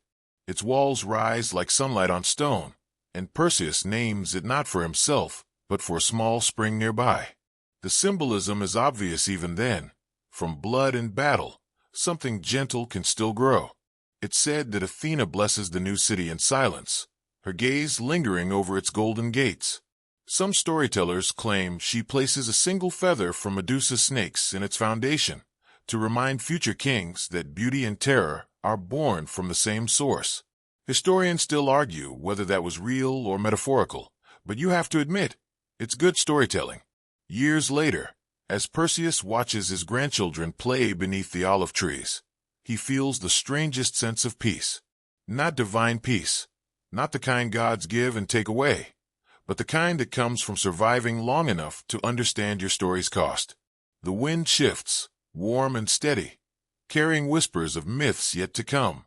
Maybe they'll remember him as a slayer, maybe as a savior, but you get the sense that Perseus, at last, doesn't care. He just closes his eyes, listening to the hum of the sea, the faint clatter of the city being built, and the distant rustle of wings in the sky. And somewhere in the heavens, the constellations shimmer faintly. Perseus, Andromeda, Pegasus, frozen in their eternal dance, glowing softly as the night unfolds. The world below keeps dreaming, and for once, the gods are silent. Centuries drift by, and the stories of Perseus turn from legend to constellation, from oral myth to written verse. The people who once prayed at his temples forget his mother's name, forget the color of his cloak, forget even the island where the statues still stand. What remains are fragments, words carved into broken marble, verses sung by nameless poets under starlight. But stories, like seeds, never die. They sleep in the soil of memory until someone digs them up again. That someone in this age is you. You stand in a museum's half-lit hall, glass cases humming quietly under soft fluorescence. Before you lies a bronze mirror, unearthed from the ruins of Mycenae. The placard says, possibly symbolic of Perseus' shield, 1st millennium BC. The metal is green with age, pitted and warped, but when you lean close, you catch a faint reflection of your face in its sheen. For a heartbeat, you could swear something moves behind you, a shimmer of feathers, the hiss of wind. You blink, and it's gone. Just the murmur of tourists, the buzz of lights. And yet, something lingers. Fringe scholars like to call this phenomenon cultural haunting. It's the idea that myths, especially ones tied to violence and beauty, persist not as stories, but as emotional imprints. The Medusa myth, they argue, is one of those archetypal echoes, its resonance buried so deeply in art, language, and gender itself that even modern culture can't quite escape it. Look closer at the mirror. You might notice the faint engraving around its rim, a pattern of serpentine lines, interlacing circles, something that could be hair or could be waves. The museum guidebook claims it's a decorative motif. But if you stare too long, it feels like something else, something watching back. And this is where the myth turns modern. In the centuries that followed, Medusa's story morphed from monster to metaphor. Renaissance painters made her beautiful again, her anguish frozen mid-scream in marble and oil. Romantic poets called her the mirror of divine rage. Feminist artists later reclaimed her entirely, not a curse, but a warning, not a victim, but a survivor weaponized. One scholar wrote, Medusa is what happens when male fear meets female power. Another countered, Medusa is what happens when divine cruelty meets human endurance. The debate still burns through essays, lectures, and art exhibits. But all of them agree on one thing. She never truly died. She transformed. You can trace her in pop culture, comic books, film, music, even graffiti in subway tunnels. Every time someone says, don't look, she's there. Every time someone turns pain into art, she flickers at the edge of the frame. And if you listen closely, you'll realize Perseus never really left either. He's become the archetype of every hero who follows orders without asking why. Every soldier, every savior, every man who believes the monster is always somewhere else. Some modern philosophers call their relationship the eternal duel between reflection and gaze. Perseus survives by reflecting. Medusa dies by being seen. One kills by looking, the other by being looked at. It's a strange, cruel symmetry, one that mirrors the way history itself remembers victims and heroes. In the corner of the museum, a small child tugs their parent's hand and asks, was Medusa real? The parent smiles faintly. Not real. She's just a story. But you, standing there, know better. You feel her presence, not literal, but emotional. The cold pulse of injustice that never quite fades. The sense that somewhere, beneath the layers of myth and marble, there was once a woman who simply wanted to be left alone. As you walk away, your reflection in the glass cases follows you, faintly distorted, rippling with light. The exit doors slide open with a hush, and you step into the afternoon sun. The world outside hums, cars, conversations, screens flickering with headlines. And yet, above all that noise, you notice something you've never really looked at before. The constellation of Perseus rising faintly over the skyline, invisible in daylight, but mathematically certain. It's always there, the astronomers say, just waiting for darkness. You pause on the steps, squinting up, and for a moment, It feels like the sky itself remembers. Then your phone vibrates. A notification, a flash of modern light. The myth recedes like a tide, leaving only the faint memory of stone wings and serpentine hair. But you can't shake the feeling that the story isn't done with you. Not yet. Because myths, after all, are never finished. They just wait for someone to look again. And maybe, just maybe, this time the gaze will not kill but understand. The mirror in the museum gleams faintly in the distance, catching the last trace of sun. The reflection trembles, then stills. Out of death, life. Out of stone, wings. That's how the old storytellers phrased it when they whispered of what came next.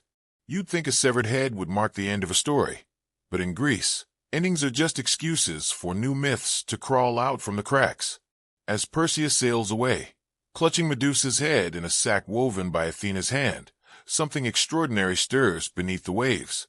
Her blood, thick, dark, humming with divine energy, seeps into the foam that once hid Poseidon's touch. The sea itself trembles, and from that mingled chaos rise two beings so radiant that even the gods blink. First comes Pegasus, the winged horse, white as sea spray and strong enough to gallop across clouds. His mane shimmers with the faint memory of snakes, each strand glinting with reflected light. Then comes Chrysaor, lesser known but no less remarkable, a warrior born full-grown, golden sword in hand, shining like a sunrise. You can almost see them breaking the surface together, wings and metal scattering droplets that sparkle like new stars. Historians still argue whether Pegasus represents divine freedom or divine guilt, a way for the gods to make beauty from their own brutality. But whatever he symbolizes, the world remembers his flight.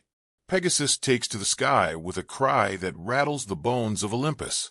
He flies first to the west, then circles high over the Aegean, the sunlight carving silver arcs in his path. In that moment, you can imagine the sea calm again, the wind still, as though the earth itself pauses to watch this strange birth. Chrysaor, meanwhile, walks onto the sand, his golden sword still wet with the remnants of his mother's curse. He says nothing. No one hears his thoughts. But myth claims he disappears into the world of men, becoming an ancestor to giants and kings. The irony is sharp, isn't it? Medusa, once shunned for immortal beauty, now gives birth through death to creatures of divine perfection. The gods never apologize, but they do recycle their mistakes into art. Perseus, of course, knows none of this. He's too busy trying to keep Medusa's head from leaking through Athena's enchanted pouch. The air smells like iron and salt. The ocean stretches endless, the kind of horizon that makes you feel like a misplaced dot on a painting too vast to comprehend. And still, that faint hiss follows him, the echo of her serpents, maybe, or just the wind through the rigging. He tells himself it's imagination. He tells himself it's over. But as he sleeps, the dreams come. He sees a woman's eyes opening again and again, her mouth forming a question he can't hear. Sometimes she's human, sometimes scaled. Sometimes she's just a reflection in a mirror, asking silently, who is the monster now? Even the gods, watching from above, shift uncomfortably. They don't speak of remorse, but they do seem quieter. Athena keeps the mirror-polished shield hanging in her temple, its surface forever clean, as if freshly wiped. Poseidon pretends not to notice when the waves near the Gorgons island still shimmer, faintly red each twilight. And far away, Pegasus begins to carry new riders, heroes, poets, dreamers, lifting them higher than they ever thought they could go. Every leap he takes scatters drops of divine memory across the sky. The ancients said that when his hoof struck Mount Helicon, the Muses' spring burst forth, flooding the earth with inspiration. A beautiful lie, perhaps, but one the world needed. Because that's what myths do. They take tragedy and turn it into a fountain. They take one woman's agony and transform it into every artist's spark. You can still see Pegasus in constellations, drawn across the night by hands that never touched him, eyes that never saw Medusa's pain. A fringe theory claims that Pegasus wasn't a horse at all, but a metaphor for imagination itself, the uncontrollable, sky-born child of violence and vision. The moment you sever the head of fear, one philosopher wrote, wings erupt from the wound. You smile, because that line could almost be a bedtime mantra. Perseus lands at last on an island that smells of olives and wet stone. He sets down the bag carefully, as though it might whisper. He doesn't yet know that his triumph will ripple through time, that his trophy will become both weapon and curse. He just breathes. And maybe, somewhere inside him, he feels it too.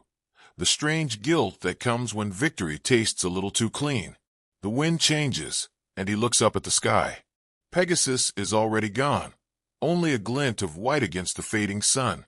But if you listen closely, there's a soft rhythm in the air, the faint beat of wings, like the heart of a dream just taking flight. You lean back, eyes half closed, and you can almost believe the myth isn't ancient at all. Maybe it's still happening, somewhere just beyond the horizon, blood turning to stars, sorrow giving birth to song. The story keeps flying, even after everyone has turned to stone. Perseus doesn't rest long. Heroes never do. The gods don't hand out happy endings, only errands disguised as triumphs. So when the sea calms and the sails catch a new wind, you follow him once more, Medusa's head still wrapped tight in that enchanted pouch. The air feels heavy now, like the world itself knows he's carrying something that shouldn't exist. The voyage home isn't simple. He stops at islands you've never heard of, faces storms that seem to rise out of nowhere, and keeps catching strange reflections in the water, shapes that vanish when he blinks. Sometimes he hears whispers under the waves, the sound of snakes brushing against stone. He tells himself it's the ocean talking.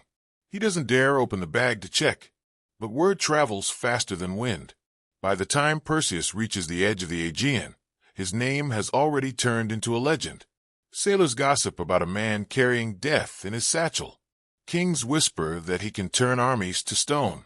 Some say Athena herself rides in his shadow. Historians still argue whether these tales spread by fear or by divine marketing. Athena did have a knack for public relations, but either way, the myth starts to grow before the man even steps ashore.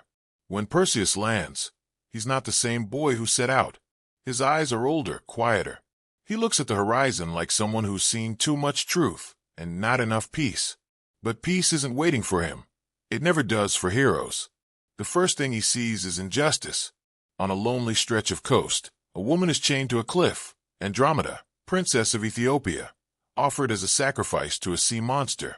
Her gown is torn by wind, her face streaked with salt and fear, but her gaze holds steady on the horizon. She doesn't scream. She doesn't plead. She's past that. You can almost hear Perseus's sigh. He didn't ask for another quest, but fate doesn't bother with permission slips.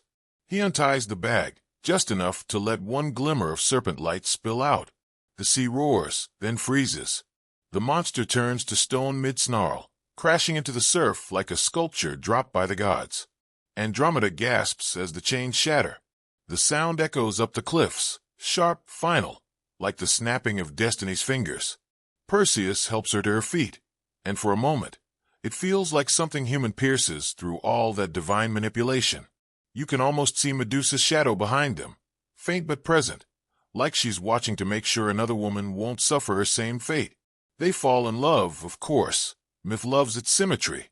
But their union isn't the end of Perseus's troubles. He still owes the gods. And gods, as history proves, always collect their debts. When he returns to his homeland, he's greeted not by celebration, but by politics, scheming kings, jealous rivals, the usual mortal mess. So he does what all tired heroes do. He solves his problems with the power in his bag. One by one, his enemies turn to stone. Tyrants, assassins, even a few unlucky bystanders, frozen in poses of shock and awe, as if caught in the world's worst photograph. It's almost comedic in a grim way. You can picture the scene. Statues littering palace courtyards, birds perching on heads that once wore crowns. Some scholars think this part of the story was added later to make Perseus seem more righteous, divine justice, and all that. Others argue it's the earliest critique of unchecked power, the hero, once victim of manipulation, becoming a wielder of the same. Fringe historians even whisper that Athena orchestrated everything from the start, not out of revenge, but to create a cycle of control. Medusa was the prototype, they say. Perseus was the product. You sit with that thought for a moment, feeling the irony tighten like a thread. Maybe heroes and monsters are just roles in the same cosmic play, assigned by whoever's writing the script that day. Eventually, Perseus grows weary of carrying the head. It's too heavy, not in weight but in meaning. So he climbs a mountain and offers it to Athena, who accepts it with the serene smile of someone collecting a trophy she didn't earn. She mounts it on her shield, the Aegis, and from then on, the goddess of wisdom carries terror itself into battle. If you think about it, that might be the cruelest twist of all. Medusa, cursed for desecrating a temple, now serves forever as the temple's protector. You can almost hear her laugh in the wind, soft, bitter knowing. Still, there's a kind of poetic justice buried under the cruelty. Every time Athena's shield turns an enemy to stone, part of Medusa's power endures. Her curse becomes defense, her suffering becomes strength. And maybe that's the quiet revenge she gets, not in roaring storms or divine punishments, but in subtle survival, the kind that turns pain into permanence. Night falls over the mythic Aegean, and Perseus finally lays down his weapons. The waves whisper like old friends, the stars hum overhead, and Pegasus drifts across the sky, tracing silver paths through constellations. You can almost imagine Medusa looking up from whatever dreamscape she inhabits, watching her winged child race the moon. For once, maybe, she feels peace. Or maybe she just feels distance, the relief of finally being beyond the reach of men and gods. The story, of course, doesn't end here. Myths never do. They just circle, waiting to be looked at from a new angle. And you, listening, drifting, might be the one doing the looking next. Centuries roll by like soft tides on marble shores, and soon the gods themselves begin to fade, first from temples, then from memory. But the image of Medusa refuses to go quietly. You can almost picture her spirit lingering in the dust of fallen columns, in the cracked mosaics of forgotten villas, her gaze still alive inside the stones. Humans can't resist a good face, even one that terrifies them, especially one that terrifies them. The earliest artisans carve her onto shields and helmets, believing her eyes can ward off evil. The Romans call this apotropaic magic, literally, to turn away harm. Soldiers wear her like a badge of divine insurance, a supernatural lock screen against misfortune. Historians still argue whether anyone truly believed she offered protection or if it was just fashionable fear. But either way, Medusa becomes the most popular woman in the ancient world. You see her everywhere, chiseled above doorways, stamped into coins, painted on pottery, her mouth frozen mid-scream, fangs bared, snakes curling like ribbons around her face. To the common people, she's not a villain now, she's a guardian. The monster redeems herself through aesthetics. That's humanity in a nutshell, isn't it? If you can't forgive something, just make it beautiful. One fringe scholar once joked that Greek architects were the first horror fans. They didn't exorcise the monster, they framed her. Time keeps sanding the edges of her terror. In the Renaissance, artists like Cellini and Caravaggio resurrect her image with a new agenda. They don't see horror, they see drama. They turn the myth into a moral play about pride and divine punishment. Caravaggio's Medusa, painted on a round shield, is so lifelike it seems to breathe, her eyes wide not in malice, but in sheer disbelief. You almost want to tell her it's okay, that the paint can't hurt her anymore. But even in her new form, she keeps a strange power. Her image spreads through Florence, then Rome, then the rest of Europe, whispering through art studios and cathedrals. The church tries to reinterpret her as a warning, turn to symbol, but the myth keeps slipping through the cracks. Later, romantic poets take their turn. Shelley calls her a beautiful and fatal woman, transformed by sorrow. Painters like Backlund and Rossetti soften her even more, no longer monstrous, but melancholic. Her snakes droop like withered vines. Her eyes shimmer with regret. Historians still argue whether this was empathy or male projection. Was she finally being humanized, or just rewritten into another tragic muse? Either way, she endures. And then comes the modern age, the one filled with flashing lights, cinema screens, and too many opinions. You'd think she'd vanish here, lost to dusty libraries and academic arguments. But no. Somehow Medusa thrives again. Her face becomes a logo, her name a brand. Fashion houses use her image as a symbol of allure and danger. A myth that once punished vanity now sells luxury handbags. Somewhere, you imagine Athena rolling her eyes. Yet there's another thread, quieter but sharper. In art galleries, graffiti walls, and feminist manifestos, Medusa rises again, this time as protest. No longer the monster, but the mirror. Women reclaim her as an emblem of rage and resistance, a goddess of boundaries finally enforced. One scholar writes, Medusa is the only woman in myth who punishes violation with visibility. Another replies, she is not punishment, she is consequence. The debate spreads like wildfire through universities, social media, and art festivals. Sculptors give her back her dignity. Poets give her back her voice. 1,000 versions of her stare out from screens and murals, not as warnings, but as challenges. Look at me and see yourself. It's strange, isn't it? The same gaze that once turned men to stone now turns history inside out. Some artists even argue that every camera is a descendant of her curse, each lens a modern eye that freezes. The irony makes you smile. Maybe selfies are just our way of negotiating with Medusa's legacy, flirting with the power of being seen. And you start to notice how often she appears when the world feels unsteady, on protest signs, in magazine covers, in the quiet fury of digital art. Whenever humanity questions who's really monstrous, she rises again, uncoiling through culture like a serpent tasting the air. Even scholars can't resist her. They hold symposiums titled The Medusa Effect, debating her psychology, her politics, her symbolism. Some claim she represents fear of the feminine. Others insist she's the embodiment of suppressed truth. And then there's the fringe idea you secretly love, the one that says Medusa's curse never ended. It just shifted form. That every act of art, every creation that stuns or silences, is her power resurfacing. Not as stone, but as awe. You can almost hear her laughter under that theory. Not cruel this time, but knowing, like someone who has finally learned to live with her reflection. So when you pass a sculpture or painting of her, maybe pause. Look, not with fear, but with gentleness. You might find she's not staring at you at all. She's staring through you, searching for the piece of herself that still lingers in every act of creation, every refusal to bow, every moment you choose to keep your eyes open when the world tells you to look away. Because that's what Medusa really became, the emblem of seeing and surviving. And maybe that's why her face still endures, because deep down, the world knows it needs her. Centuries fade into each other, and the story of Medusa becomes less of a legend and more of a question. Every era rewrites her, polishing her scales or sharpening her teeth, depending on what it needs her to represent. You can almost feel the tug-of-war between history and empathy, each trying to claim ownership over her story, each insisting their version is the truth. And yet, no one agrees.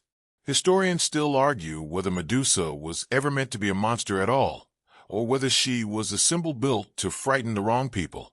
Some point to older myths from Libya, long before the Greeks, where snake women were revered as protectors of fertility and wisdom.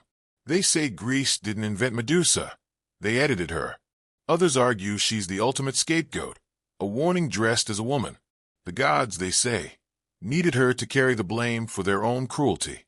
After all, it was Athena's temple, Poseidon's desire, Zeus's indifference. But only Medusa was punished.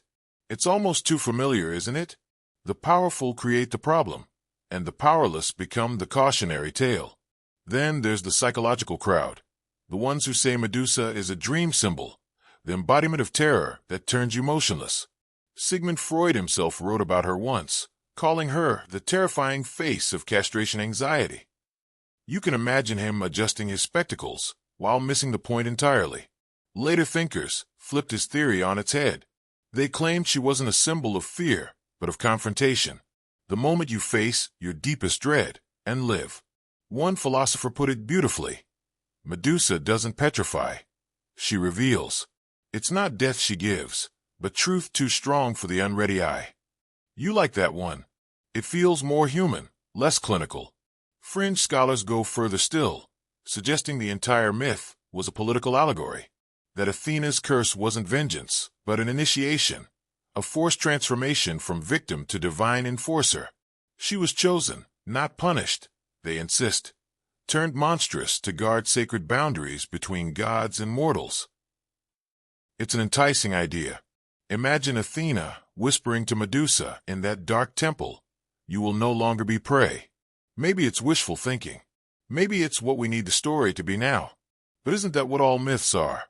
Mirrors that change depending on who's holding them?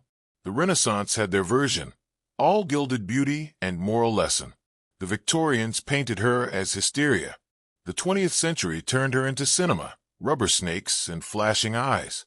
And the 21st turned her into an icon of defiance. You've probably scrolled past her face 100 times without realizing it. Tattooed on skin, printed on protest posters, rendered in digital art glowing blue on your screen at 2 a.m. Even the language endures. Medusa stare. Stone cold. Petrifying beauty. She's everywhere in our metaphors, still haunting how we describe fear and fascination. Yet the most interesting debate isn't about who she was, but why we keep needing her. Why does the world return again and again to this one image, a woman wronged, transformed, weaponized? Maybe because she sits right on the edge between victim and vengeance, beauty and horror. She refuses to be one thing. And humans, bless them, can't stand that kind of ambiguity. We like neat boxes. Monster or martyr, goddess or girl. We don't know what to do with someone who's both. That's why the myth feels so modern. It asks the same questions we still fumble with. Who gets to tell the story? Who gets believed? Who gets blamed? A few years ago, an archaeologist found a small clay tablet buried near what was once Athena's temple. The engraving was faint, almost worn smooth by centuries of wind. But under the right light, a line of words appeared, written in ancient Greek. She still watches, but no longer weeps. Some scholars dismissed it as a forgery. Others said it was a local dedication to the goddess. But a tiny handful, those fringe romantics you secretly adore, claim it's something else. They think it was an apology, maybe even an offering to Medusa herself, centuries after her supposed death. A final attempt to make peace with the myth they twisted. You picture it, some nameless craftsman, kneeling in the dust, carving that line with careful hands. The sea wind in his hair, the waves sighing below. A simple hope that the story might one day rest. But stories like hers don't rest. They evolve. They molt. Every generation that hears her name adds a new layer of meaning, a new kind of gaze. Sometimes she's rage. Sometimes she's warning. Sometimes she's freedom. And maybe that's the truest version of her, the one that can't be petrified anymore. Because Medusa, after all, was never just a head full of snakes. She was reflection itself. And reflection, as you know, never dies. It just waits for light. The centuries keep unspooling like soft silk, and Medusa's story stretches into eternity. Not as a tragedy now, but as a quiet hum beneath everything that humans dream about: power, fear, and beauty. You can feel it even in the present tense of your own heartbeat. Somewhere inside every reflection, there's a flicker of her gaze, a memory of what it means to be seen too deeply. You walk through a modern city, neon lights, glass towers, traffic murmuring like waves, and she's there, faint but unmistakable. Her image peers from billboards and murals, her name whispered in poems and whispered again in hashtags. Her serpents have become symbols, lines of thought twisting around one another, alive, curious, alert. No longer feared. She's studied, painted, analyzed, celebrated. She's become every outsider who learned to weaponize their difference, every voice that refused to be turned to stone by silence. And if you listen closely, you can almost hear her laughter somewhere between the car horns and the wind. Softer now, almost kind. Because this is what happens to myths that outlive their gods. They stop demanding worship and start teaching empathy. You pause beside a shop window, your reflection layered over mannequins and moving traffic. For a heartbeat, you catch a shimmer behind your own eyes, like scales glinting in the dark. Not monstrous, not divine, just awake. And in that blink, you understand. The curse was never about ugliness. It was about perception, seeing truth unfiltered, seeing power unmasked. Maybe that's why Medusa endures while her conquerors fade. Perseus, once a star in the sky, now only flickers on telescopes and trivia quizzes. Athena's temples are ruins, her wisdom reprinted in textbooks. Poseidon's name is reduced to tourist slogans on beach towels. But Medusa, she still breathes through art, through rebellion, through every person who's ever looked at the world and refused to look away. Even science, strange as it sounds, carries her echo. There's a jellyfish named after her, Medusa stage, the final form before transformation. Marine biologists say it's the moment when the creature blooms, soft and luminous, drifting freely through water. A stage named for freedom, not fear. Historians still argue whether the ancients meant her to be villain or victim. But the modern world, for once, seems to agree on something. She was both and more. She was consequence and rebirth, terror and transcendence, the gaze that made gods flinch and humans think. You close your eyes and let the story settle, layer by layer, like sand covering a relic. The more you think about it, the more it feels like a mirror rather than a myth. Maybe the real curse wasn't turning others to stone. It was being remembered by every age differently, never allowed to sleep. So tonight, you'll let her rest. You'll imagine her island quiet again, waves lapping softly against rock. The serpents, tired of hissing, curling peacefully like vines in moonlight. The air cool and salted, the stars pressing down gently from their distant heights. You'll imagine Pegasus, circling once above her resting place, his wings scattering the starlight in ribbons of silver. No triumph, no tragedy, just the hush of completion. And there, in the heart of that silence, she exhales. The sea stills. The stones soften. The air smells faintly of rain and renewal. Her eyes, once feared, finally close. And as they do, something loosens inside you too. The tension of centuries, the echo of her scream, the weight of every retelling. It all fades into the rhythm of breath, slow and calm, like the ocean's pulse beneath your bed. Because the story of Medusa, in the end, isn't about monsters or heroes or gods. It's about endurance, the kind that outlasts curses, reputations, even language. The kind that teaches you to hold your own reflection without fear. You drift with her now, the edges of consciousness softening. The waves grow slower, the stars blur into gentle halos. Her legend dissolves not into darkness, but into calm, like ink in water, spreading, quiet, infinite. You breathe in once more, feel the air cool on your skin, and let go. Her gaze, once fatal, now lulls you to sleep. And somewhere far away, on an island the world has forgotten, the last whisper of her story fades into the sea's lullaby.